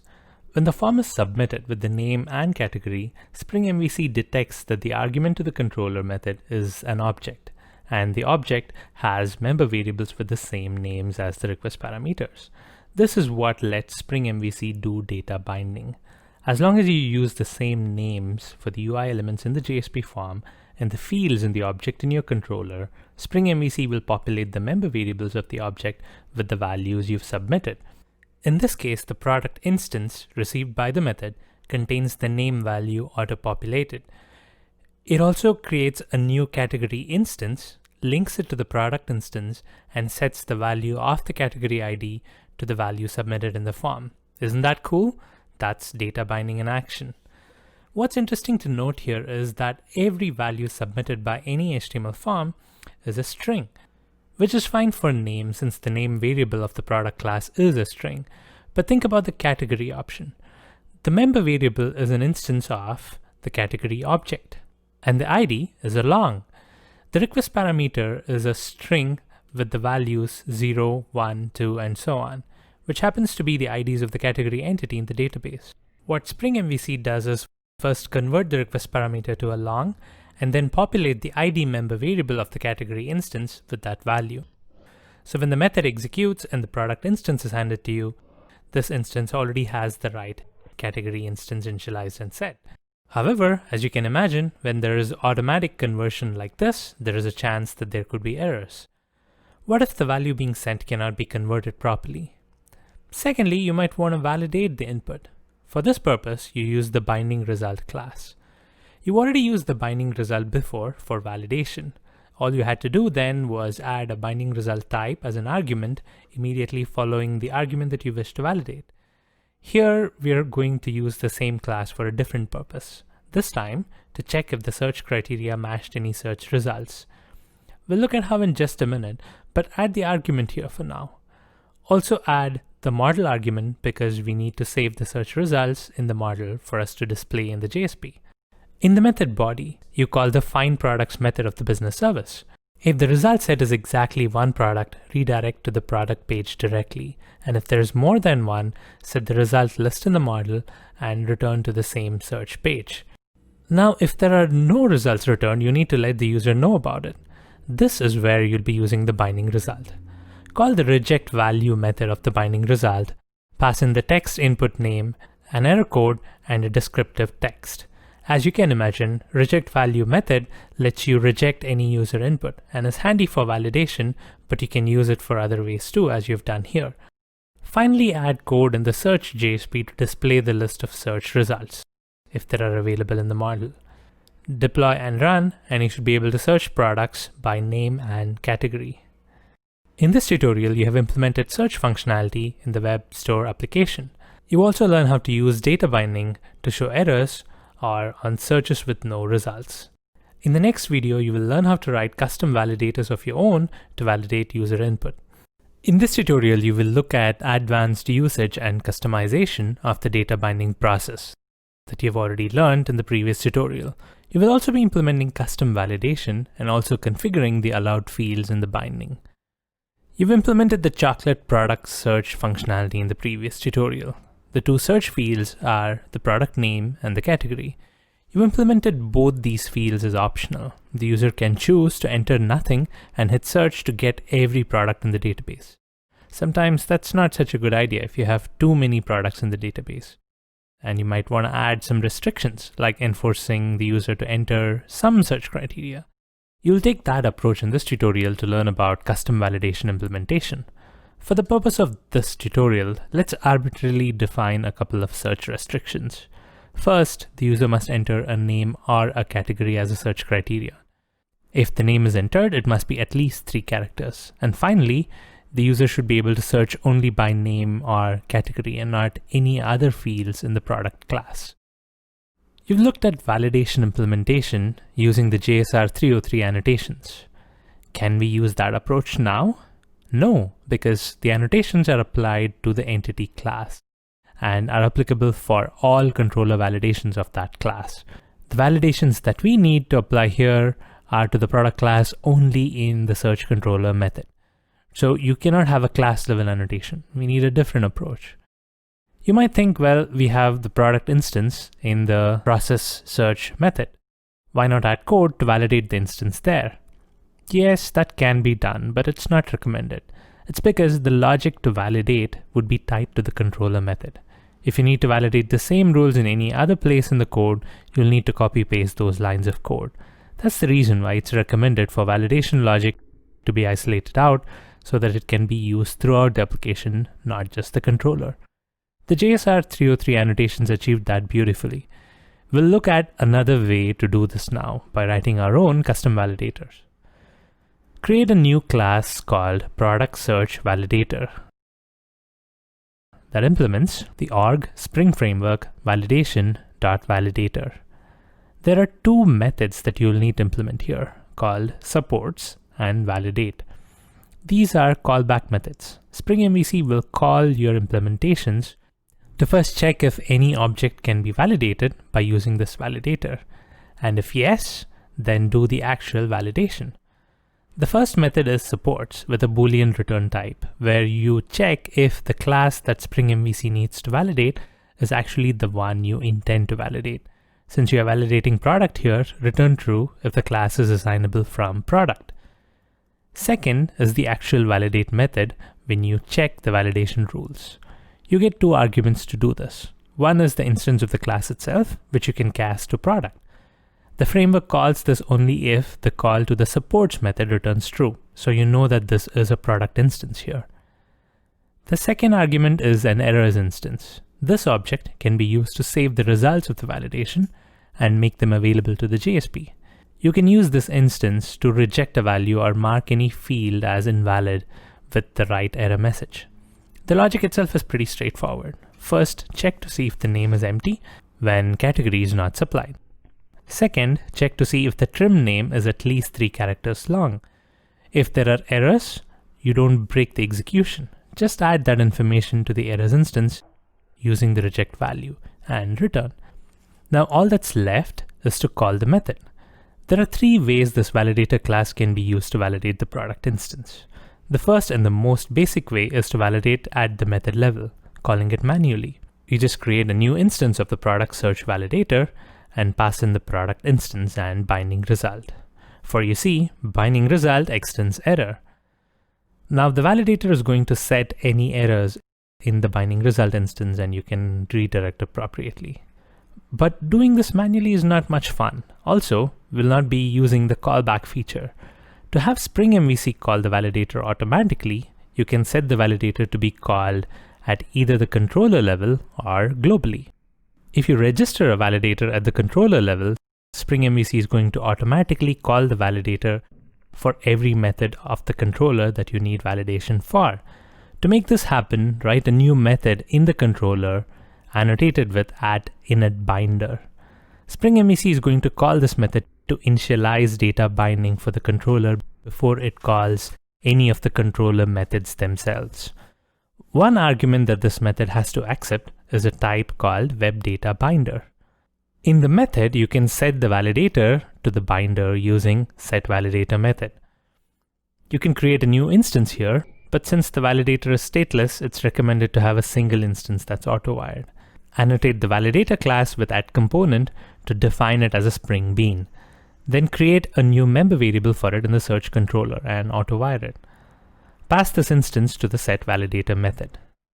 Now, every time you ask Spring MVC to validate any object in this controller, it'll first call the supports method to see if the validator supports it.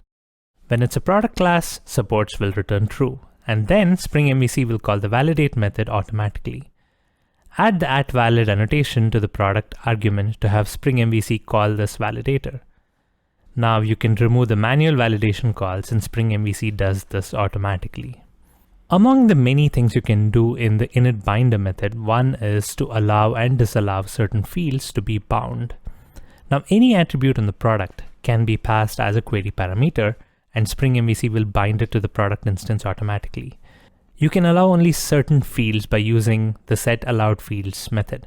In this case, allowing only the name and category. If any other field is present in the request, even if it's a valid product field, it'll not be bound. Deploy and run. You can see that the validation is behaving as expected. Finally, the third way you can do this is by configuring a validator at a global level.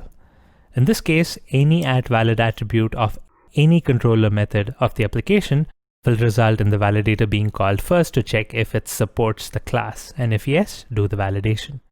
You can do this by setting the validator in the Spring XML using the annotation-driven tag of the MVC namespace. MVC annotation-driven validator equals global validator. In this tutorial, you have implemented a custom validator. You've also learned the various ways in which you can implement validation in Spring MVC.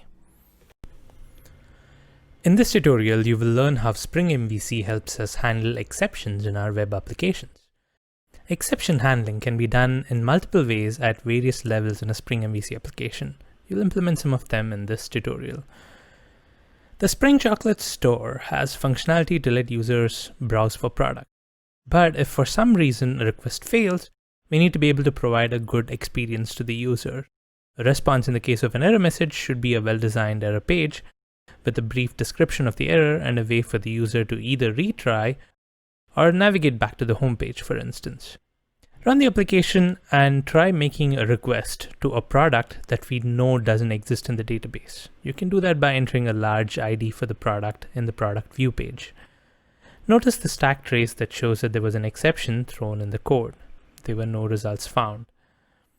This is obviously not a good user experience. We need to display a readable error message, and we should definitely hide that stack trace from our users. Note that what you see here, the page with the HTTP 500 error and the stack trace, is actually an HTML page that the browser is rendering. You haven't written this page, so where is it coming from? Notice the TC server text in the footer. Yes, this page is courtesy of the TC application server. In this error scenario, when the exception is thrown, our web application currently just gives up and passes on the thrown exception to the servlet container. The container then does the best it can by displaying a standard error page. What we want to do now is to write our own JSP page that displays a custom message whenever an error happens. So the web application always has a web page to send to the user, and the servlet container doesn't need to handle any exceptions. There are several ways of handling exceptions in a Spring MVC application. They all share a common philosophy. The idea is that exception handling is a cross-cutting concern and should be as separated from the core application logic as possible. Of course, we could just use try-catch blocks in a Spring MVC controller to handle exceptions, but using the Spring MVC support is a better way of achieving this segregation of responsibilities. The first approach is at the controller level. Let's focus our attention only on the product page for now. Let's say when a request comes in with a product ID that's unavailable, we need to display a friendly message and provide links to the home page. We know that in this scenario there is an exception thrown. Instead of passing that on to the container, we want to catch it and redirect to a custom error page. Open the product controller. Add a new method called error handler. This is the method that will handle error scenarios, and here is where you redirect to the error page. How do you ask Spring MVC to run this method when there is an exception? You do this by the @exception_handler annotation. You can provide the exception that this method needs to handle, and that's it. Now, anytime any of the methods in this controller happen to throw this particular exception, the dispatcher servlet is automatically going to call this method. Here you can either return a string view or a model and view instance, just like any other controller method. In this method, add a logging statement so that you can log all the necessary information about what went wrong. Then you redirect to the error page. Choose the name product/error.jsp. Now to create the JSP, error.jsp. This page contains a simple message and a link to the home page. Deploy and run. Now if you access an unavailable product, you get the custom error page. You're handling the exception in the application itself instead of throwing it to the app server. However, if you access an unavailable category, you still get the same app server error page. The exception handler method in the controller applies only to the exceptions thrown in that controller. You could add a similar method for the category controller too, but let's say you want to handle all other errors globally across the application by writing a single handler method. Well, that can be done too. Spring MVC has a special interface called Handler Exception Resolver that you can implement to create your own exception handlers. If there is a bean defined in the context that implements this interface, it gets registered as an exception resolver. Create a new class called Global Exception Handler in the handler package. Have the class implement the Handler Exception Resolver interface. The interface has just one method, resolve exception, that can take as arguments the HTTP request, response, the exception, and the handler whose execution ran into the exception. Once this object is registered in the app context, this method is called if the exception is thrown in any controller. You can write whatever code you need to run when errors happen. Here, you'll just log the error as before and redirect to an error JSP page at the root. Next, register this as a Spring Bean. You can either enter the bean definition in the Spring XML or annotate the class with that component. Create a similar error JSP page at web-inf views and enter a generic error message. Deploy and run. Now you'll see the standard error message showing up for any errors that might happen across multiple controllers and pages. In this tutorial, you'll learn two strategies for handling errors in the Spring MVC application. You implemented error handling at the controller level and at the global level. In the last video, you learned about handling exceptions. In this video, you will implement login functionality for the chocolate store application and understand how to work with user sessions in a Spring MVC application. To enable purchases in the chocolate store application, you'll need to build login functionality. Adding the ability to log in helps us add user session related features like shopping cart and orders. We'll implement those much later, but in this video you will learn how to build a simple login page, as well as some supporting functionality when a user successfully logs in, such as greeting the user by name and displaying a logout link for them to end a session. Let's start with the login page. Create a new controller called login controller in the controller package. Map this to the /login path. Add a method called showLoginForm to display the login page. The name of the JSP will be login.jsp, so just return login. Now we need to create the JSP that has the login form. Create a new JSP at webinf views called login.jsp. Add the headers as usual. The contents of the JSP will be one form that accepts the username and the password. The action is login and the method is post. Next, you will write the controller method to handle the post action. Create a new method in the login controller called verifyLogin. This method is mapped to the post method of the same /login URL. Here is where you need to check if the user ID and the password entered is valid.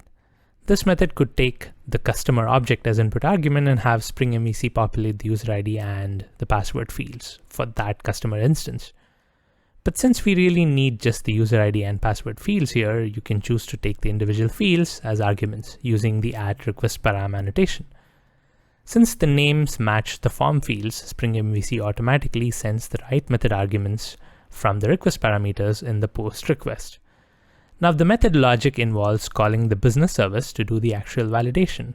Then, based on the results, the controller method has to either successfully log the user in or redirect back to the login page with an error message. Let's take a look at the business service. This is the customer service in the chocolate store model project. The login customer method takes two arguments, the user ID and the password. It first finds the user with the given user ID from the database. Then it checks if the password is same as what the user has entered. If it is, it returns the customer object. If the password doesn't match or the user is not found and null is returned, the login method just returns null as well. Back to the controller class. Add a dependency to the customer service and auto-wire it. In the method, call the login customer method, and if the return type is null, return back to the login page, else redirect to the home page. This will work, but what about establishing a login session? Think of a simple servlet web application. What typically happens when you log in is this. The application detects that you are a valid user and keeps a record of your successful login in the session object. It does so by using an object of session scope that's provided by the Servlet API. When subsequent requests are made to the application, it can tie them to the session that's already created and thus identify a logged in user. We, however, are using Spring MVC and not working with the Servlet APIs directly. So Spring MVC provides many features that let us write rich web applications without having to depend on Servlet APIs. But if you really need it, the framework also provides us a way to directly access portions of the Servlet APIs from a Spring MVC controller. If you want to use the session object of the Servlet API, you can ask Spring MVC to give you access to it. You do this by adding the parameter to the controller method. Add a new parameter of type HTTP session. That's all you need to do to tell the framework that you need access to the session. The framework supplies it for you when the method is called.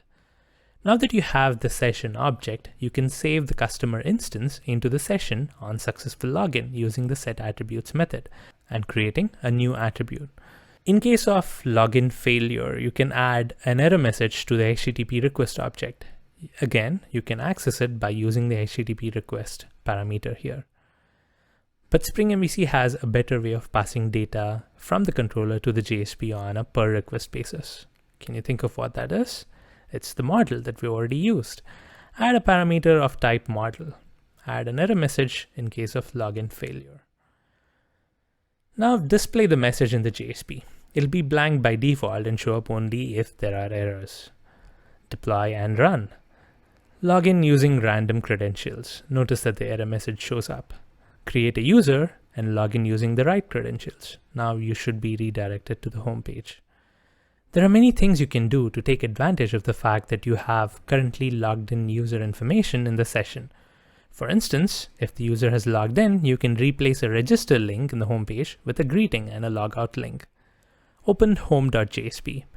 Add a check to see if the session attribute logged in user is empty.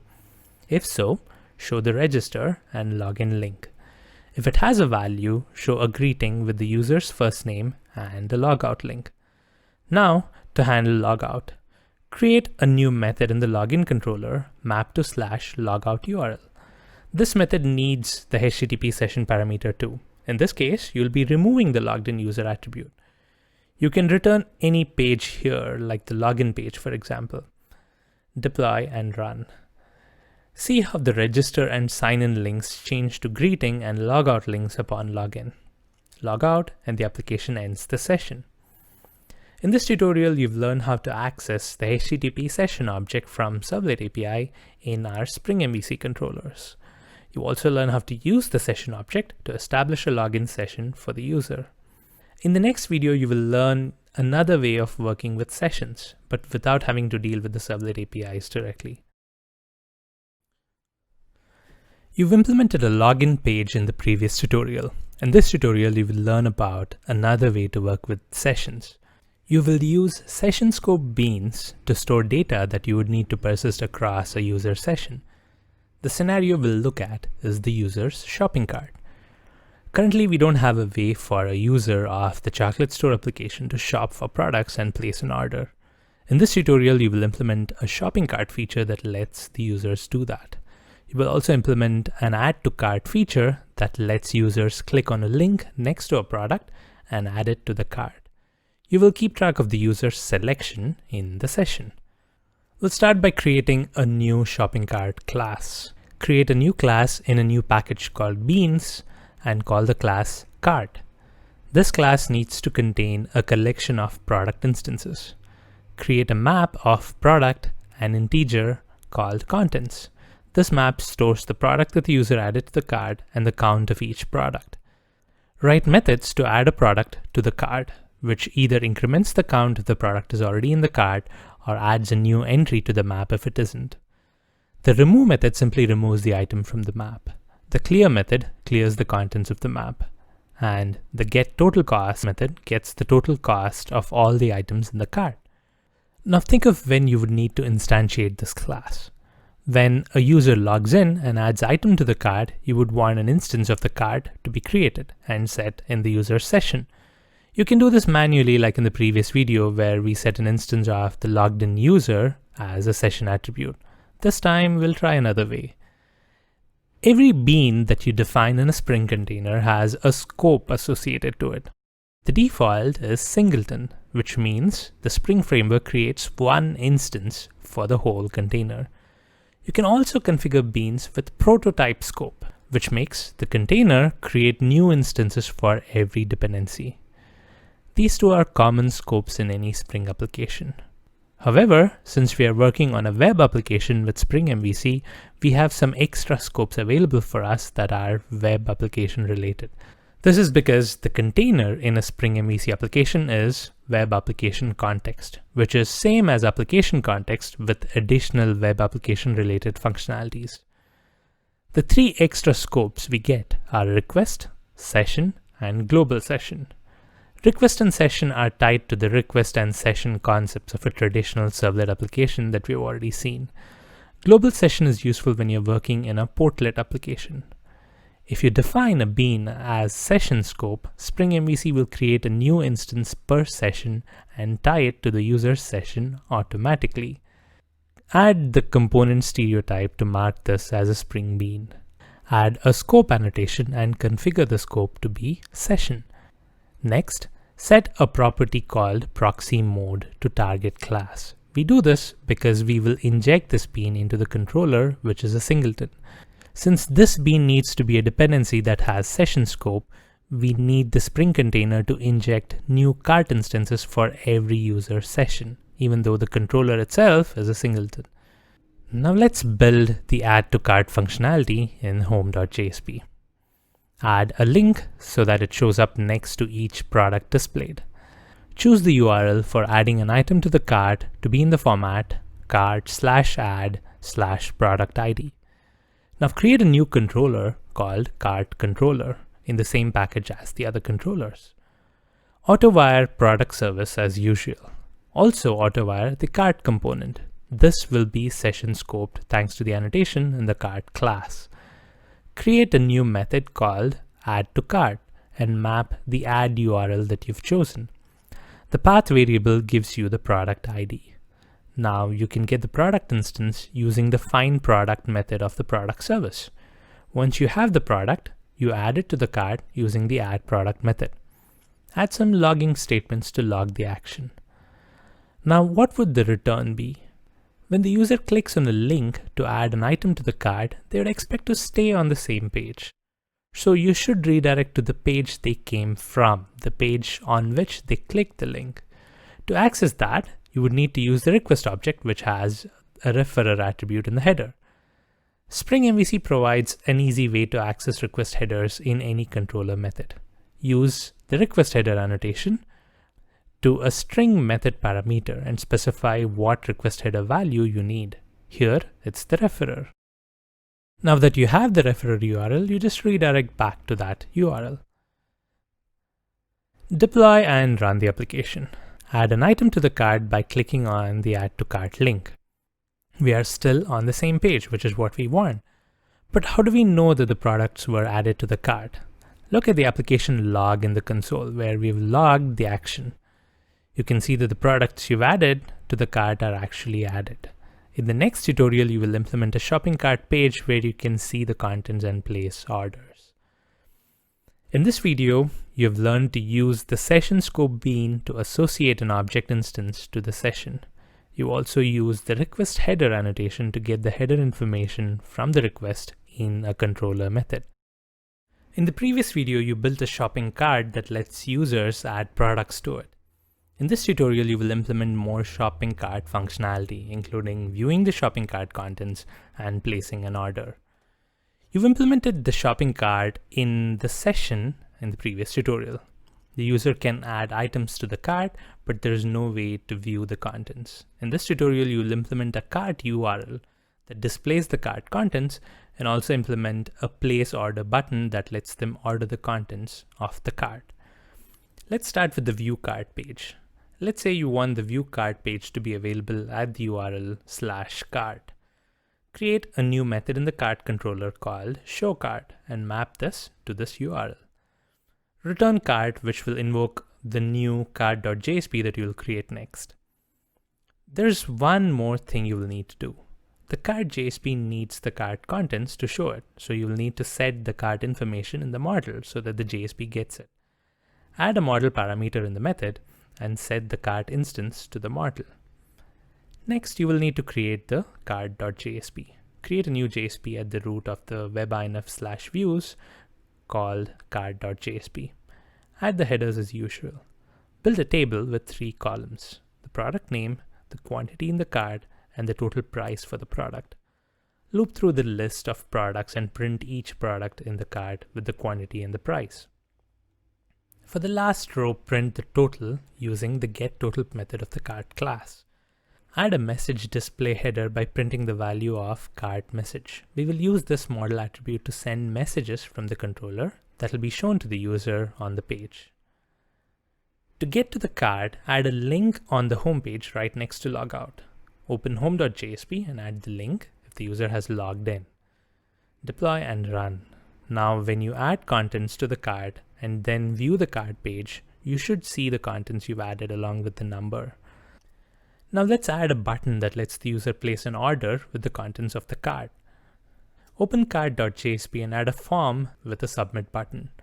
This form will not be posting any data, for we already have the cart contents with us in the session and we don't need any other user input. Have the form submit a post request to cart/place order URL. Now the controller method. Add a new method in the cart controller called placeOrder that handles a post request on the order URL. The controller method will use a business service, which is the purchase service, to save an order. So you'll need to auto-wire the service. Open the purchase service business service class and take a look at the save purchase method. This method takes two parameters: the contents of the cart, which is the same map of product and integer, and the logged in user. The method examines the cart contents, builds a purchase object consisting of purchase items, and then persists it in the database. Back to the cart controller. We first need to check if the cart is empty. If yes, we redirect back to the view cart.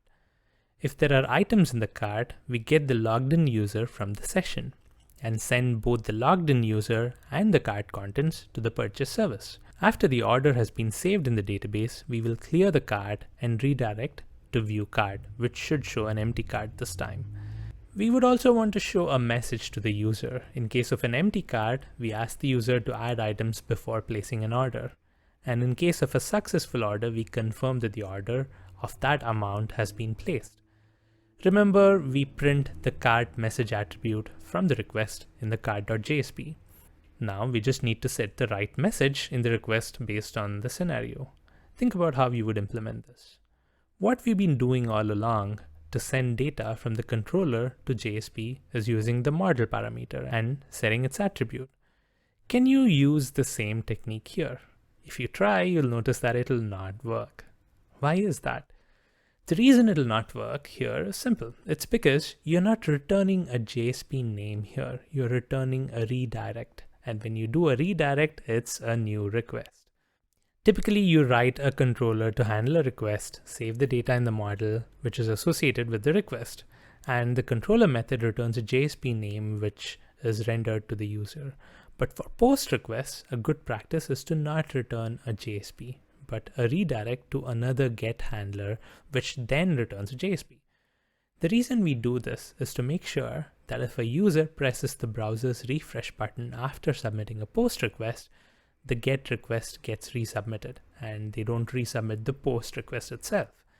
This pattern is popularly called the redirect after POST.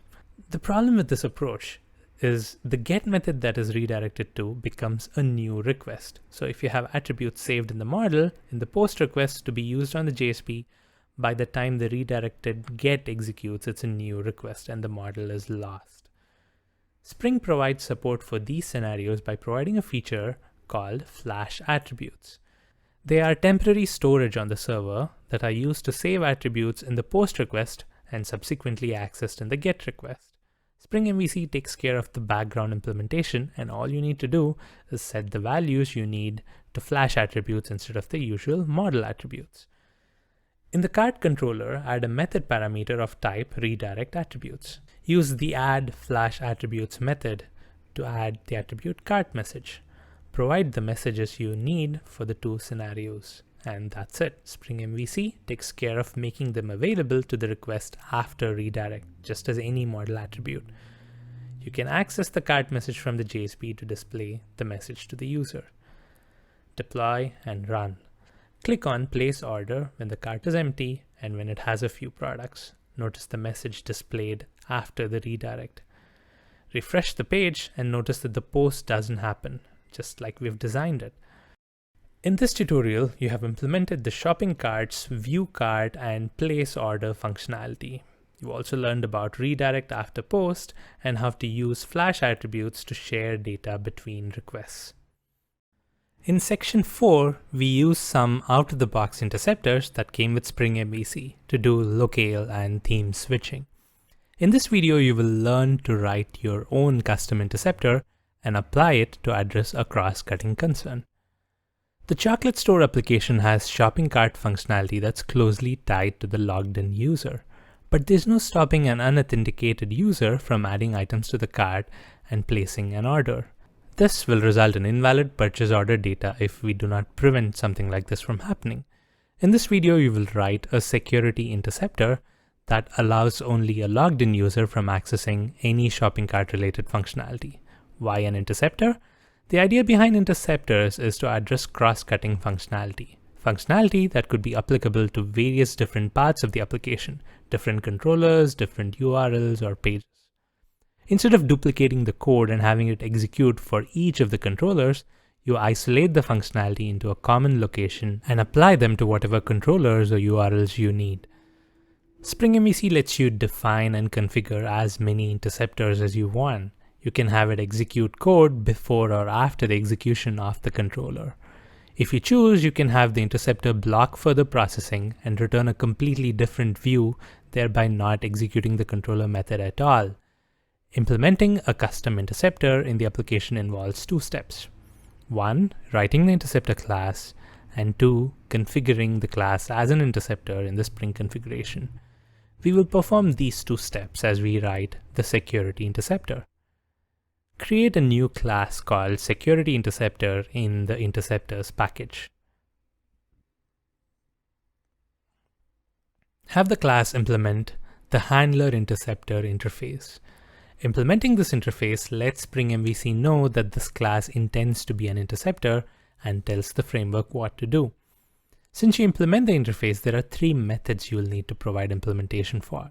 They are pre-handle, post-handle, and after completion. When you register an interceptor to intercept a request, Spring MVC can call the interceptor at 3 points in the lifecycle of the request. The three hooks are the three methods you see in the security interceptor.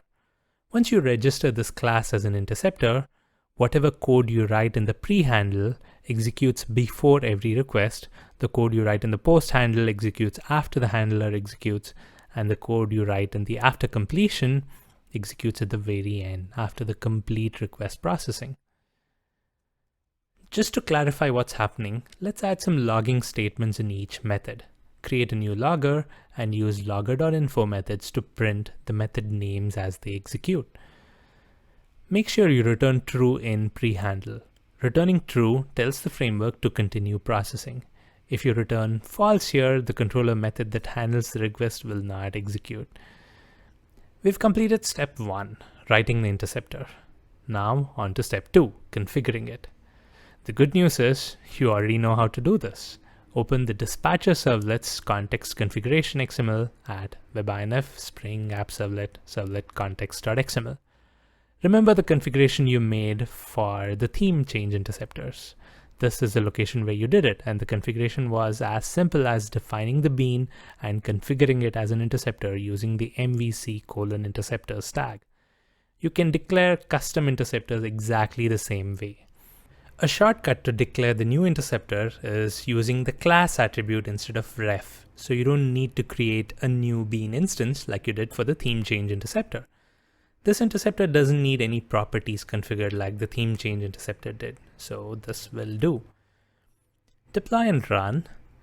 See the console logs as you load pages to see the interceptor in action. Notice how 3 methods are called on every request. This is because we haven't mapped the interceptor to URLs, and by default it intercepts every request that the dispatcher servlet handles. With Spring MVC interceptors, you can configure URL patterns that you want intercepted. The interceptor methods will be called only for requests for those URLs. Back in the servlet context.xml, in the MVC:interceptors tag, wrap the security interceptor definition in the MVC interceptor tag. This tag contains the interceptor class definition and the associated configuration. Add a MVC:mapping tag that lets you map the URL patterns that need to be intercepted by this interceptor. Enter the path as /cart/**. The 2 stars indicate that all subpaths are inclusive as long as they start with /cart.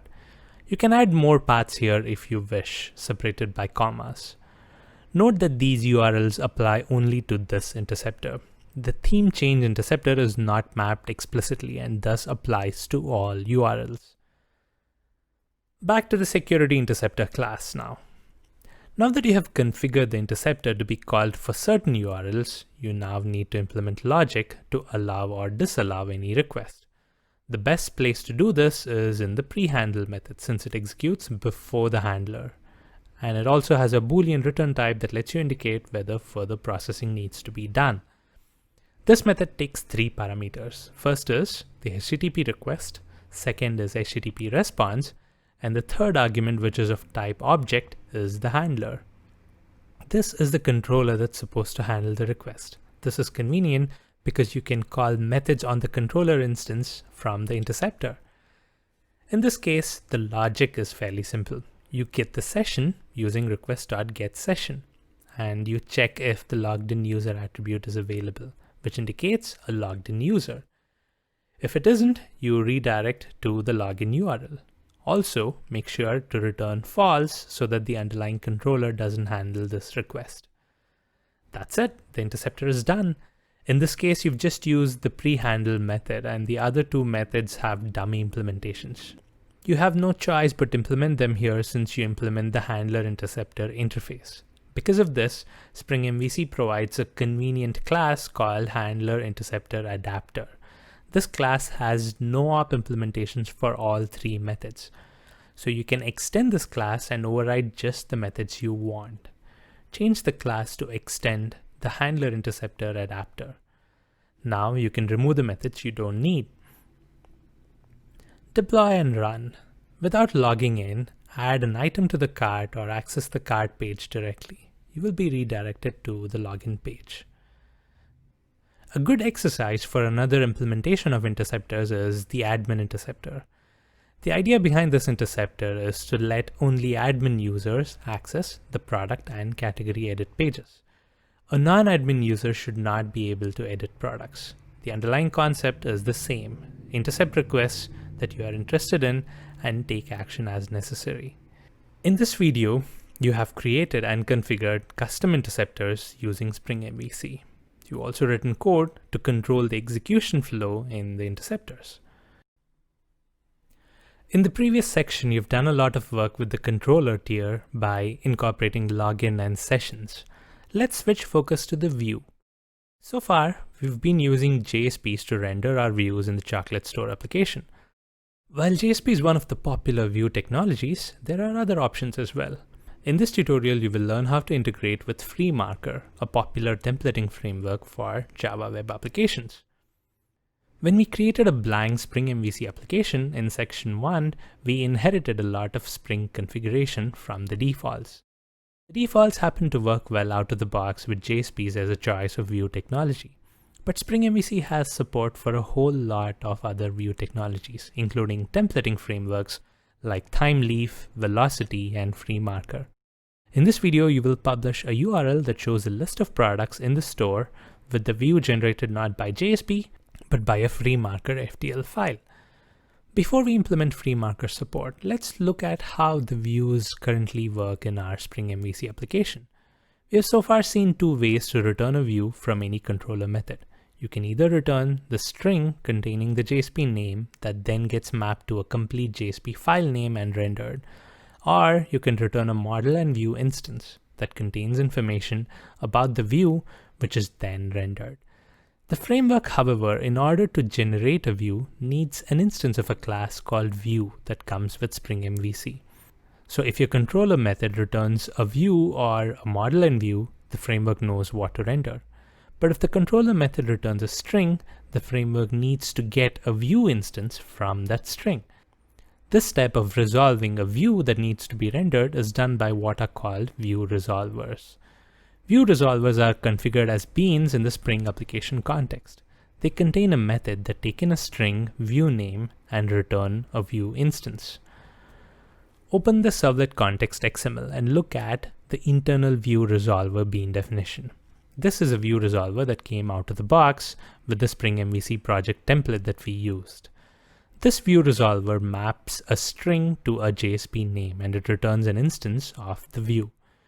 Notice that this view resolver always maps to a JSP file. This will not work for us now because our goal is to create an FTL file and render the view instead of JSP. The solution is to use another view resolver that comes with Spring specifically for FreeMarker, called FreeMarker View Resolver. Spring provides other view resolvers for Velocity and other technologies, and I encourage you to look up the documentation for more info about them. But the underlying concept is similar. create a new definition of the free marker view resolver.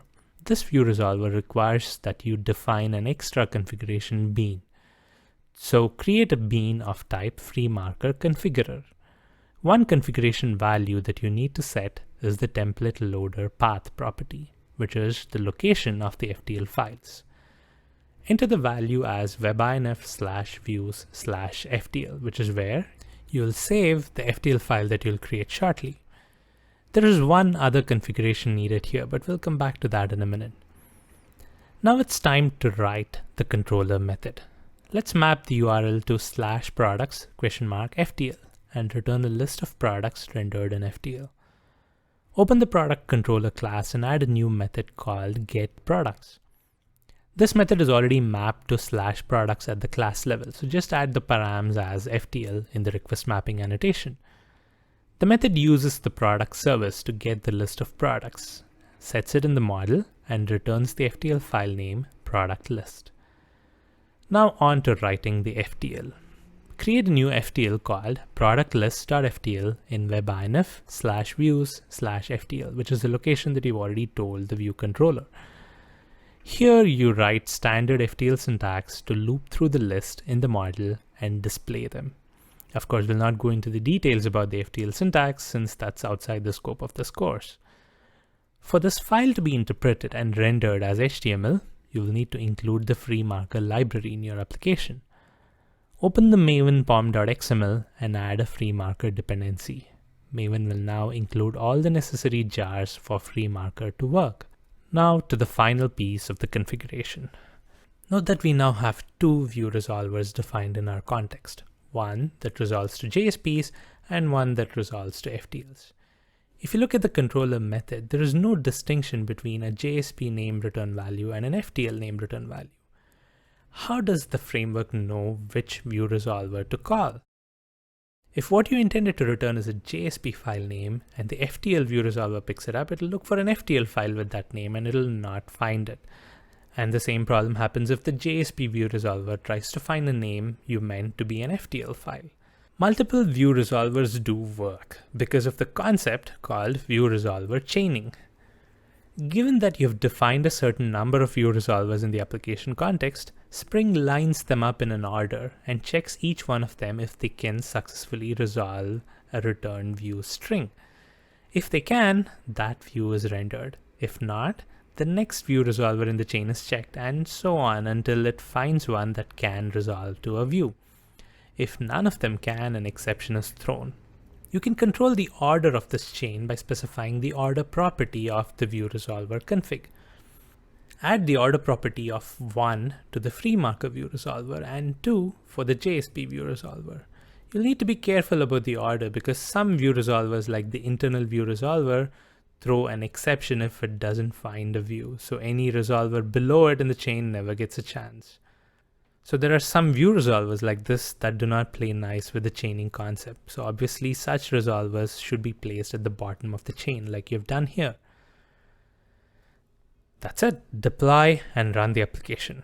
The earlier views work fine as usual because the FTL view resolver doesn't find the FTL files for the result, and so the responsibility goes to the internal view resolver to find the JSP files. However, when you access our new handler method that returns a name that's available as an FTL file, the FTL file is rendered as expected. In this video, you have learned about view resolvers and how to chain them. You've also implemented free marker view technology in a Spring MVC application. In the previous video, you've learned about using the free marker view technology. In this tutorial, you will learn how to implement and integrate Apache tiles in a Spring MVC application. Apache tiles is a tiling framework that lets you implement view code as modular page fragments that can be plugged into different layouts to be assembled as pages. Notice the top menu of the home.jsp page of the Chocolate Store application.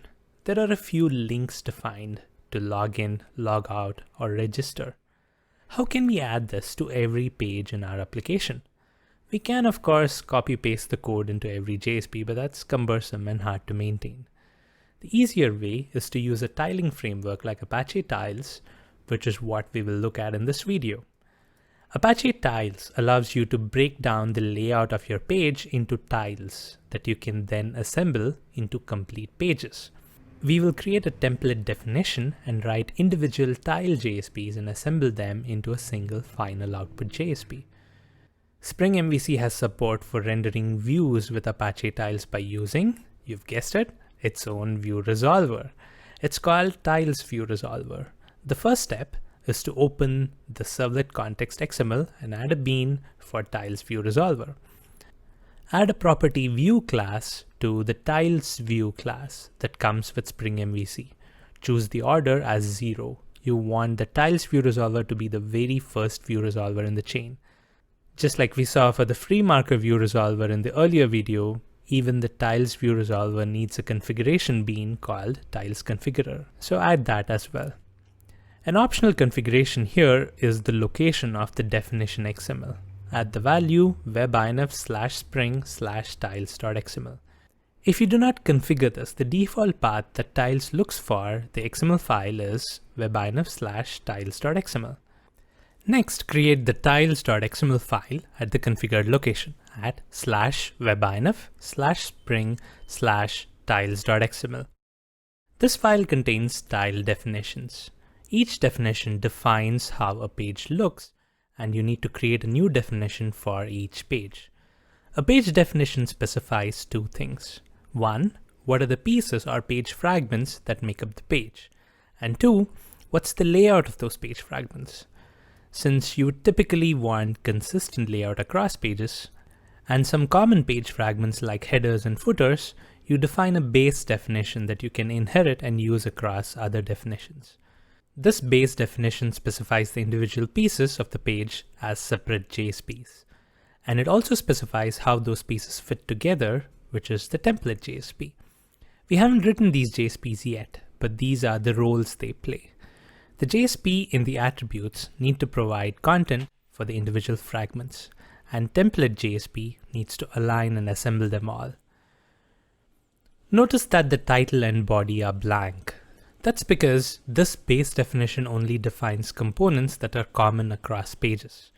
Each individual definition inherits this and overrides the title and body. Let's take the home page for example. Create a definition called home for the home page.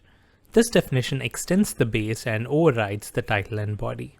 The title of the home page is, unsurprisingly, home, and the body content is /webinf/views/home.jsp, which is the page that already performs the role of a home page. What we now need to do is leave just the body content in home.jsp and move the rest of the common content out to the page fragments defined in the base definition. Create a folder called tiles in webinf/views and create 4 JSP pages: template, menu, header, and footer. Open home.jsp and extract components out of it. The header goes to the header.jsp, the menu section goes to menu.jsp. Add a footer message to footer.jsp. All the pieces are complete. Make sure each page fragment has the necessary tag libs to generate their individual parts. Now to give them a layout. Open template.jsp and add the standard HTML boilerplate code. Now you need to specify where the pieces go. You do this by using the tiles:insert attribute tag. For instance, you don't want to provide any specific page title here. You instead want to plug in the value from the definition. Use the tiles:insert attribute tag to get the value. Similarly, create a layout and plug in different page fragments like header, menu, and footer in the right locations. Finally, for all this to work, you need to add the Apache Tiles library. Open the pom.xml and add dependency to tiles-extras. This instructs Maven to pull in all the necessary tiles jars and make them available in the class path in your application. And you are done. Think about what happens when you load the home page now. The home controller still returns the string home like it always did. But this time, since the first view resolver in the chain is tiles view resolver, it checks the tiles XML for a match to the string home. And it does find the definition with the name home in the XML. And thus, Apache Tiles renders the page according to that definition. Other methods like categories, for instance, return strings that do not have a match in the tiles XML. And the free marker view resolver doesn't find FTLs with that name, so internal view resolver picks up the responsibility for them as before and locates the JSPs. Deploy and run. Notice how the home page looks like a composite page with page fragments as assembled in the layout JSP page. In this video, you have learned how to assemble page fragments using Apache Tiles.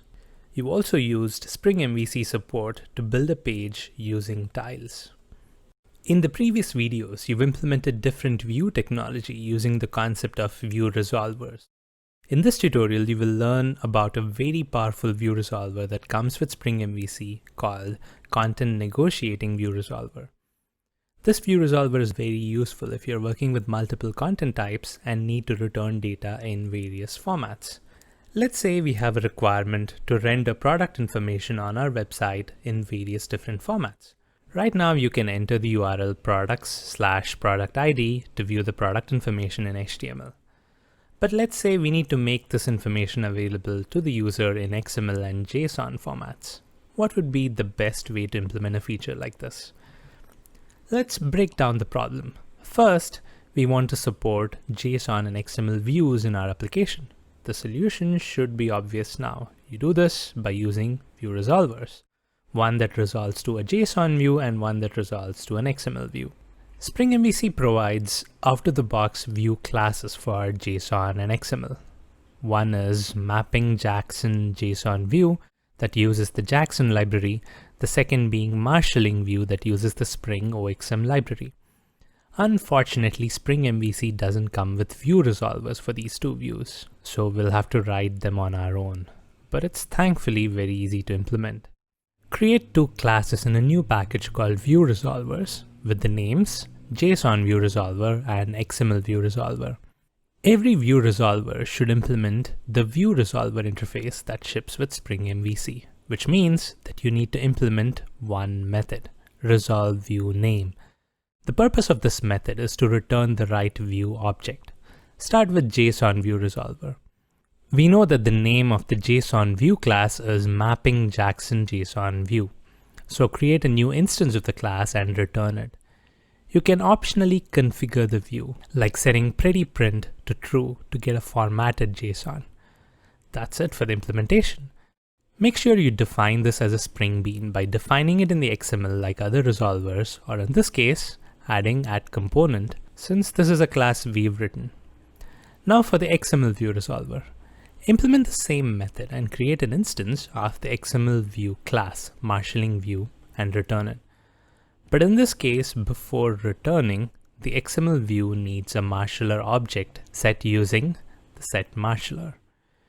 You can create a new marshaller instance in the Spring context easily. Open the servlet context XML and add a marshaller using jaxp2marshaller tag. Here you specify the classes that will need to be marshaled, in our case, just the product class. Next, define a bean called XML resolver of type XML view resolver and inject the marshaller that you've just created to the marshaller property of this bean. With this configuration, you're done with the XML view resolver. There is a change you need to make to the product class so that it's amenable to JSON and XML conversions. Add the standard @XML root element annotation to this class so that JAXP can convert it into XML.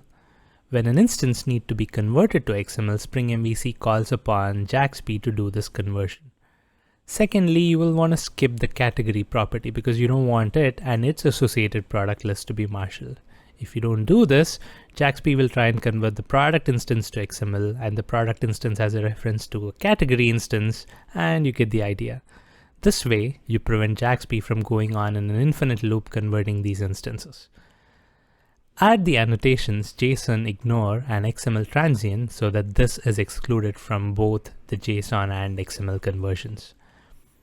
Finally, you'll need to include the jars for the libraries that these view resolvers use.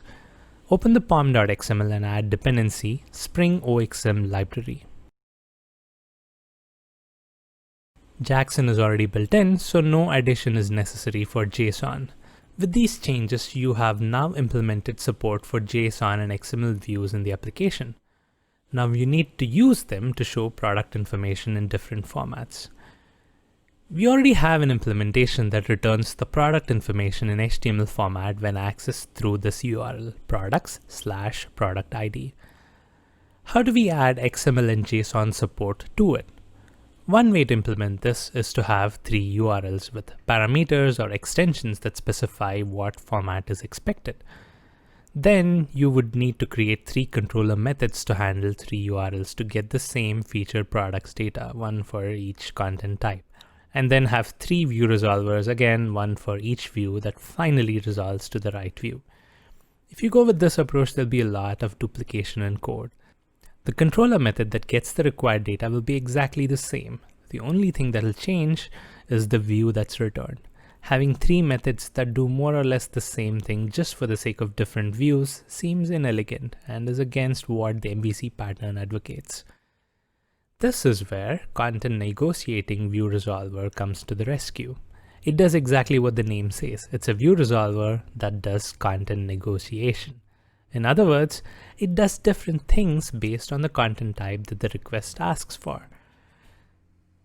There are certain clues that it looks for to identify what the requested content is, and we'll look at that later. But it does have ways of identifying what the requested content is. Then, depending on whether the request asks for XML or JSON content, it goes through every resolver in the Spring context to find the right view resolver for that content.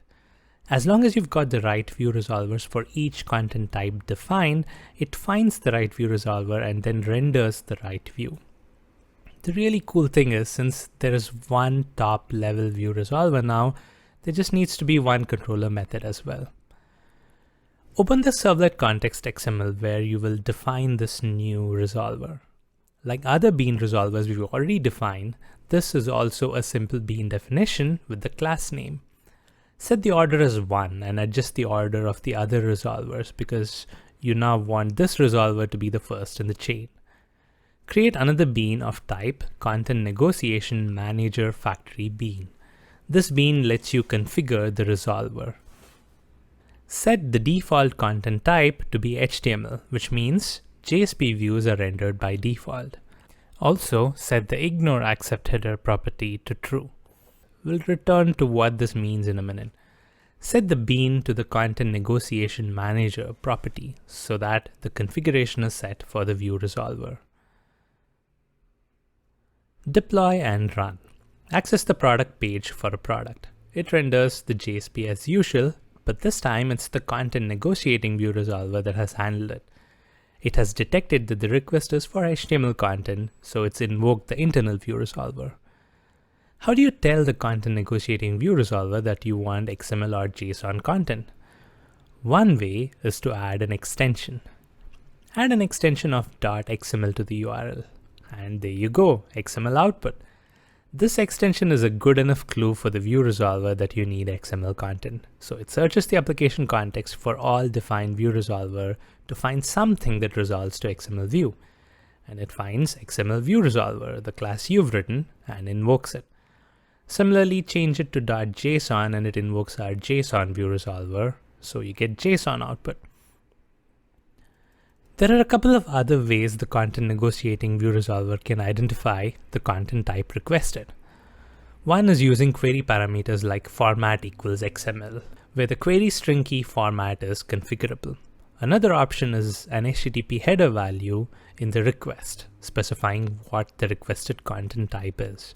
This has a few problems that are beyond the scope of this tutorial, and it's not usually opted for. This is a reason why there is the ignore accept header configuration set to true in the context XML. In this tutorial, you have learned how to write custom view resolvers. You've implemented support for XML and JSON output. Finally, you've used the Content Negotiating view resolver to have data represented in different view formats. In this section, you will understand what RESTful web services are and design a RESTful API for some of the functionalities of the Spring Chocolate Store. RESTful web services have gained popularity over the years. It's widely considered by many to be an excellent alternative to the older SOAP web service specification. The term REST stands for Representational State Transfer. It was coined by Roy Fielding in his doctoral dissertation back in the year 2000. Fielding describes REST as an architectural principle for applications on the web. Think of REST as guidelines or constraints applied to various components and elements in the system. When these REST architectural principles are applied to web services, you get web services that are RESTful. There are some important characteristics of RESTful web services. The first important characteristic is the usage of resource URLs. You've already seen this in action when we wrote the Spring MVC chocolate store. For example, the URL for product with ID 4 is /products/4, not something like fetch product info.do ID equals 4, for example. Why design URLs this way? The idea is to have URLs that identify resources as standalone entities, independent of the server-side implementation. The client doesn't need to know the existence of a fetch product info controller or action or whatever else is going on in the server. They're just interested in one of the products which has the ID 4. The resource-based URL makes it very clear. This type of URIs are also called element URIs. Another important characteristic is the usage of HTTP methods. All communication between a client and a RESTful web service endpoint happens over the HTTP protocol. The HTTP protocol defines methods, sometimes called verbs, to indicate an action to be performed. So if you want to get info about a product with ID 4, you make a GET request to the URL /products/4. You always use GET to retrieve a resource. To update the information about a product, you issue a PUT request on the same resource URL, but with the updated data in the body of the request. To delete a resource, you use the delete method. So for example, a delete request sent to /products/4 will delete the product with ID 4 from the catalog. To create a new product, you issue a post request with the new product details in the body of the request.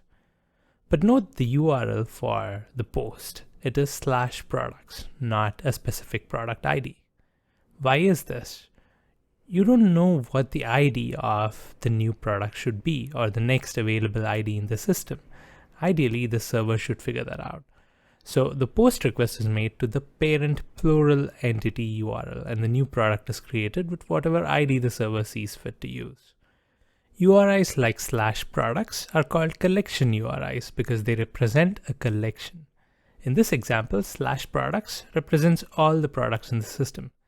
The same HTTP method semantics apply to collection URIs too. A GET request fetches the list of all the products, a delete on this URI deletes all the products, and a PUT replaces the list of products with a new list. We've talked about URIs and methods. What is the format in which data is exchanged? When building web applications like the Spring Chocolate Store, we present data in a way that's readable to humans with formatting and styling. But for an API, the exchange should be minimal, just the necessary data. There are multiple formats that can be used though. For instance, data can be sent and received either using XML or JSON, or both depending on what the client wants. The client specifies in the request header what format it can accept, and the server returns one of the acceptable formats if it can. This is called content negotiation, and we've already seen this in action in section 7. As for the choice of formats, JSON is growing in popularity because it's concise and much less verbose than XML. We'll use JSON for our demo web service. Another important characteristic of RESTful web services is the concept called hypermedia as the engine of application state, abbreviated as HATOS. To understand this concept, think of how you browse a website. The only information you need to start using the Spring Chocolate Store is the URL of the homepage. You do not need to know the URL of the product page or the shopping cart page. You can navigate to those pages, because the homepage provides links to them. So all you need is the URI for the starting point. Similarly, a REST client enters the REST application through a fixed base URL. The responses from the server also include other URLs that the client can use to discover more resource representations in APIs. This lets the web service evolve over time without having to communicate to the client and have them change too. Having understood these concepts, let's design a simple RESTful API for some of the functionalities of the Spring Chocolate store.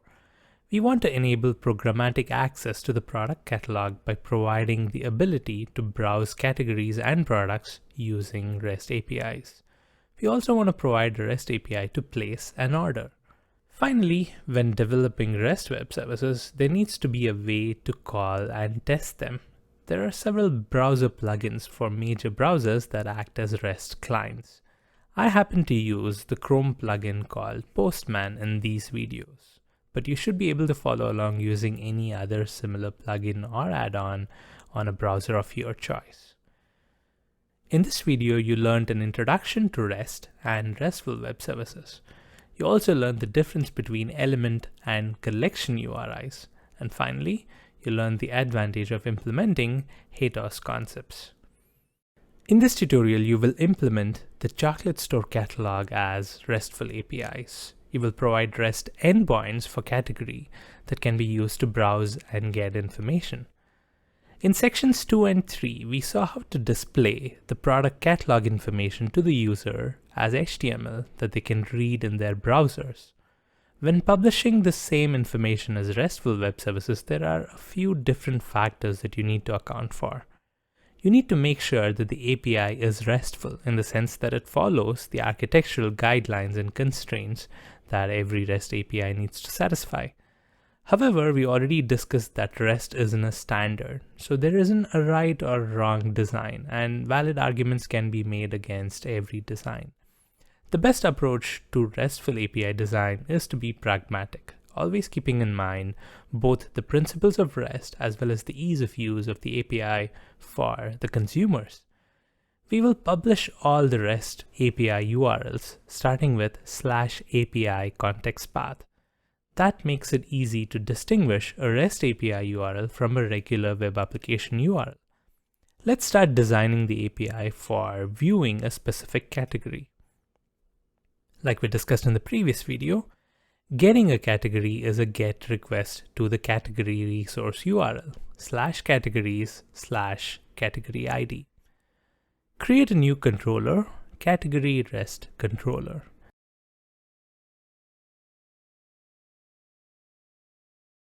Map the controller level URL using the request mapping annotation /API/categories.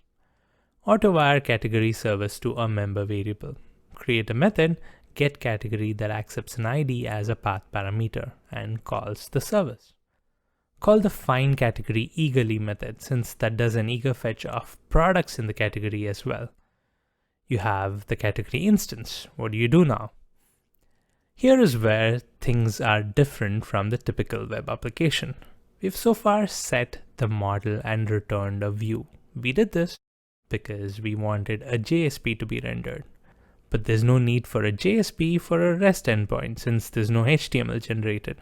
What you need now is for the category instance to be sent back as a response in JSON format, which is what we'll do. Change the return type of the method to category and return the category instance. The only thing left to do is to tell Spring MVC not to look for views. You need to somehow inform the framework that you are returning an object that's supposed to be the body of the response. You do that by the annotation @responseBody. Deploy and run the application. Using Postman or any REST client of your choice, make a GET request to /APIs/categories/1. You should see the category information rendered in XML, including the products in the category. We know that the controller method you wrote is getting called and the category instance you returned is being rendered. But who does this conversion to XML? The conversion happens thanks to message converters that come out of the box with Spring MVC. You would still need to add the dependencies JAXB for XML and Jackson for JSON conversions. We've already added these dependencies to this project, but if it were a new project, you would have needed to add them. However, once you've added the dependencies, Spring MVC does the rest. Every time there is a request, content negotiation happens, and the accepts header of the request is read. If the format requested can be returned, the right message converter is called and the right format is returned. Let's try JSON. Since we know we have provided the Jackson dependency, set the accepts header to application/JSON and send the request. You should see the same response, but in JSON format now. Let's look at the collection URI next, /API/categories. A GET request to the categories collection API should return all categories. Since this can be a lot of data, you'd want to paginate the results. One common way to do this is to accept start index and max results that lets you control where the result set starts and the number of results per page. Using this approach, create a find categories method that accepts start and size query parameters and pass them to the find category entries method of the business service. Think about the return type. You could return a list of categories and have them converted to JSON or XML. But here's a problem. You don't want to eagerly fetch the products in each category this time because that data could be huge. But then you cannot return the category instance without fetching eagerly as well. Because during conversion, these uninitialized products in each category will be accessed, resulting in lazy loading exceptions. There are a few ways to tackle this, and one way is to have a class that mirrors the output of the REST API. In this case, create a category list REST bean class that has a copy constructor, and this takes a JPA instance and builds a non-JPA copy of the category class, containing just the information needed for the output. You could in fact do this for every API response if you'd like. This way you can modify the entity class in the future without having to worry about changing the different API responses that depend on this class. Make a GET request on the collection URL /categories and you can see the category summary without the product information. In this video, you created your first REST API endpoint and accessed them using the REST client. You also learned about the @response body annotation and how message conversions and content negotiations happen. In this tutorial, you will implement product information APIs and purchase APIs as RESTful services in the Chocolate Store application. In the previous tutorial, you wrote the category REST controller that lets clients get category information. We'll now see how to implement product information as well as placing an order using Spring MVC's REST support. Similar to category REST controller, create a new controller for product and call it product REST controller. Write the method to get a specific product. You can choose the URL /products/product ID, or you can use a nested URL. Since a product belongs to a category, you could choose to have the URL /categories/category ID/products/product ID. This way you can also get the category ID as a path param, and if necessary, you can validate that the request is proper and the product ID does belong to the category ID requested. For now, we'll just use the product ID to get the product and return it, with the method having the response body annotation. Implementing the list of products is very similar too. Using the nested URL strategy, the URL to get all the products for a given category is /categories/category ID/products. The method accepts the path param category ID and fetches the list of products eagerly. As before, the method returns a list and is annotated with response body. Deploy and run. You should see the JSON responses for both the URLs. Now let's build a controller for orders. Create a new order REST controller class and request map it to /API/orders.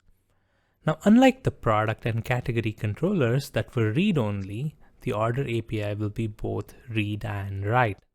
Let us build the order API that lets users create a new order, view an existing order, as well as update and delete it. This way, we'll implement the complete CRUD functionality, that is, create, read, update, and delete. Creating a new entity in the REST API is a post request on its collection URI. So to create a new order, you need to post the order to /orders URI. The post body should contain the order information in JSON format. The problem is the order object contains a lot of associated objects. Order contains customer, product items which contain product, which in turn contain categories, and so on. You'd want to provide a slightly simpler and minimal structure for your API users to work with, without them having to understand how the model classes are structured. So just like we've done before, we'll create a REST bean class that reflects the REST API data structure. Here's the simplified JSON structure for the order. This is all that the consumer of the API needs to know. Create classes that align to the structure. One class called order REST bean and another called order item REST bean, having member variables according to the structure. We'll also write a convenience constructor that takes in a purchase instance and builds an order REST bean instance. Back to writing the create API. Create a new method, savePurchase, that's mapped to the post request. The request body contains the JSON that maps to the order REST bean. So you can access it by simply accepting the order REST bean as an argument and annotating it with @requestBody. Once you have the data, it's easy to build the purchase instance from it and then call the purchase service to save the instance. Return a string specifying the ID of the instance we've saved. Fetching the order is very similar to the category and product examples.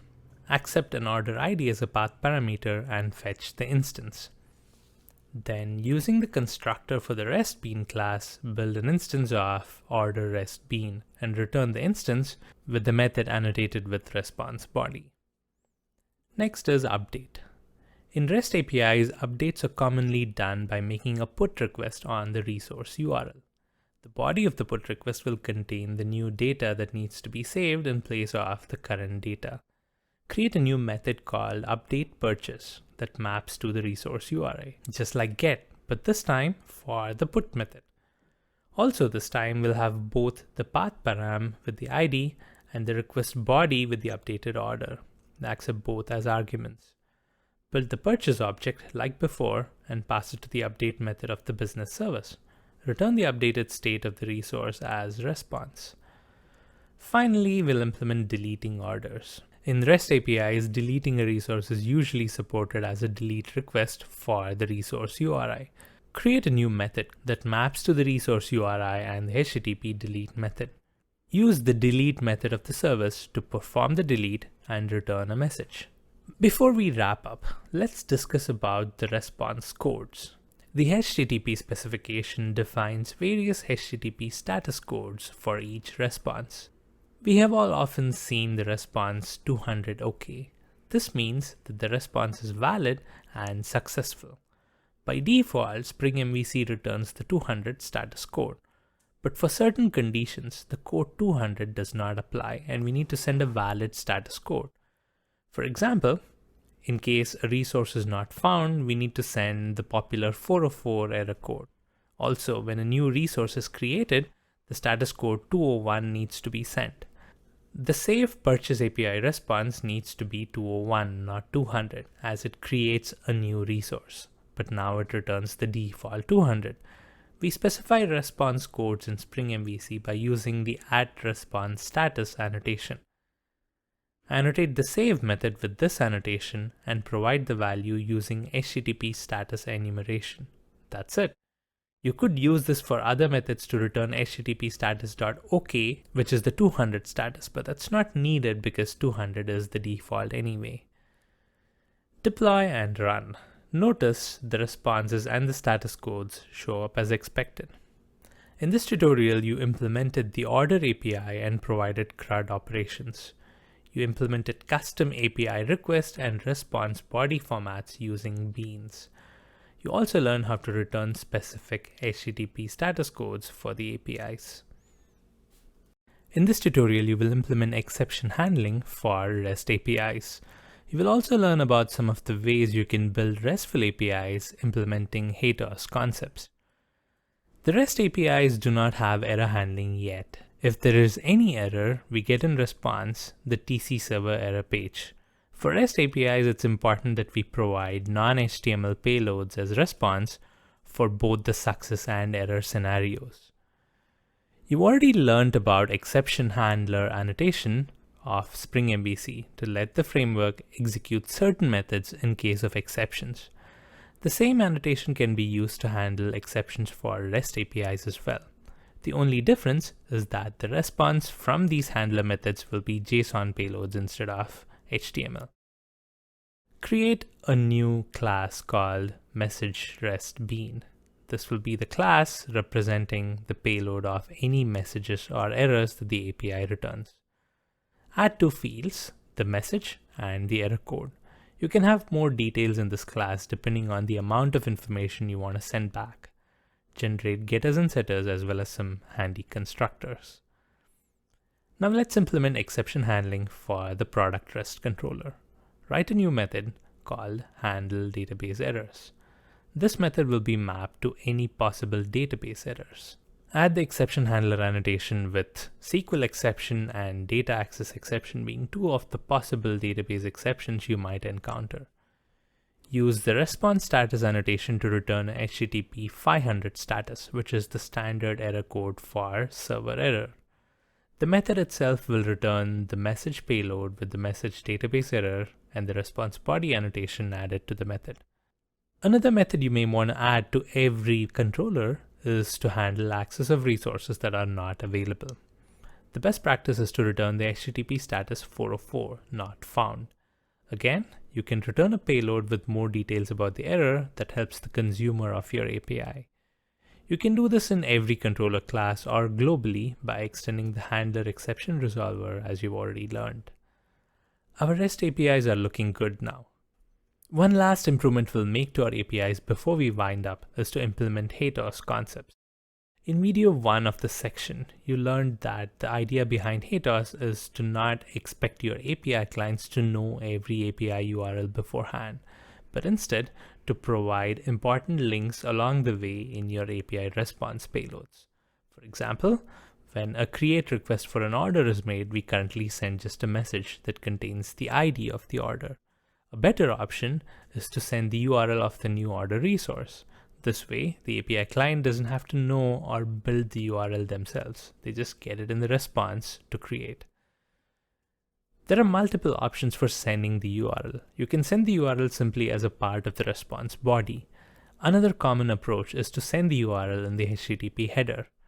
There is a standard location header in the HTTP specification just for this purpose.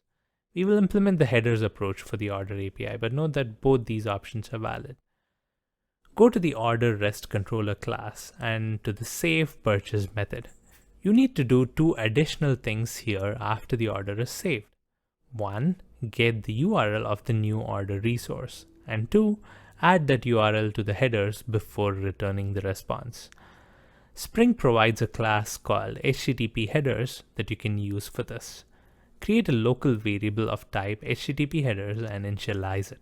Now we can use the setLocation method to set the location to this headers instance. Now you can build and specify the URL. However, instead of specifying a hard-coded URI with the order ID appended to it, there is a better way to dynamically build the URI. This is provided by the Spring HATOS project. Add the HATOS dependency to the pom.xml. In the controller, add a static import to the controller link builder. This is a class that lets you build links by specifying the controller class. So instead of hard-coding the order API URI, you can use the link_to method with the order REST controller class. To add a purchase ID, use the /purchaseID method call. Then call URI method to generate the final URI. This is how you can build API URIs dynamically, and I hope you appreciate how easier and better this approach is compared to hard-coded paths. Now that you have built the HTTP headers instance, how do you tell Spring MVC to include this header in the response? So far, we've used response body, to simply return the object instance as the payload response. But there is another way to return responses that gives you greater control over the complete response.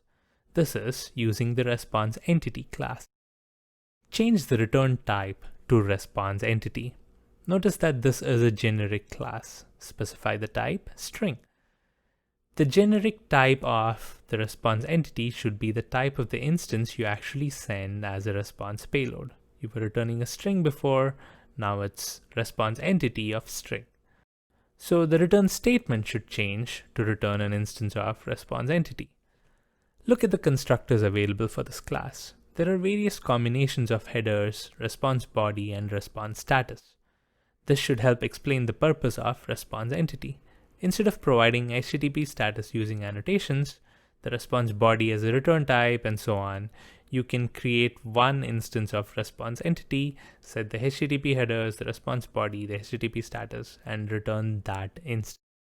This approach gives you more power to set different statuses and headers as a response from the same controller method. For this method, just set the headers, the same string message as the body, and the HTTP status created. Deploy and run.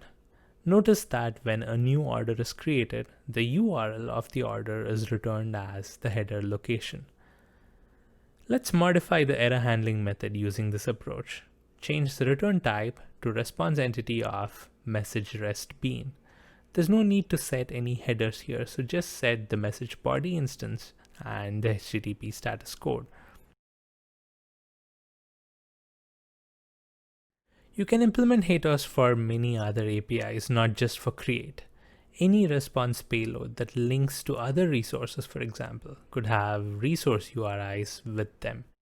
Take any GET request on a collection URI. For example, get on /API/categories. It provides a paginated list of categories. A great way to make this response more user-friendly is to include the URIs for each category along with the category information. So the client knows right away which URI to hit to get a specific product information, thus avoiding the burden of having to know the URI and build it. The link format typically has the href attribute that has the value of the URI and the rel attribute that lets the client know what the link is for. In this case, it is self, as the ordered JSON contains a link to itself. Open the category list rest bean. We want the category class to contain this link data. Spring HATOS provides a class called resource support that any of our REST beans can extend if we need this additional URI data in their payload. Have category extend resource support. Now, when you build the REST bean instance, you can also include the URI information in each category using the same technique we've already seen. Call the add method and specify the link to the category REST controller /category ID, and to specify rel equals self, use the with self rel method. Deploy and run. When you access the categories collection URI, you can see the self rel links for each category. HATOS is an important part of a REST API, and I encourage you to provide useful links to your REST clients along with the payload. This is not a part of the Spring MVC project yet, but it is very useful when writing REST APIs using Spring MVC. In this tutorial, you learn how to handle exceptions in a REST application. You also implemented HATOS concepts by providing self-rel links in a payload.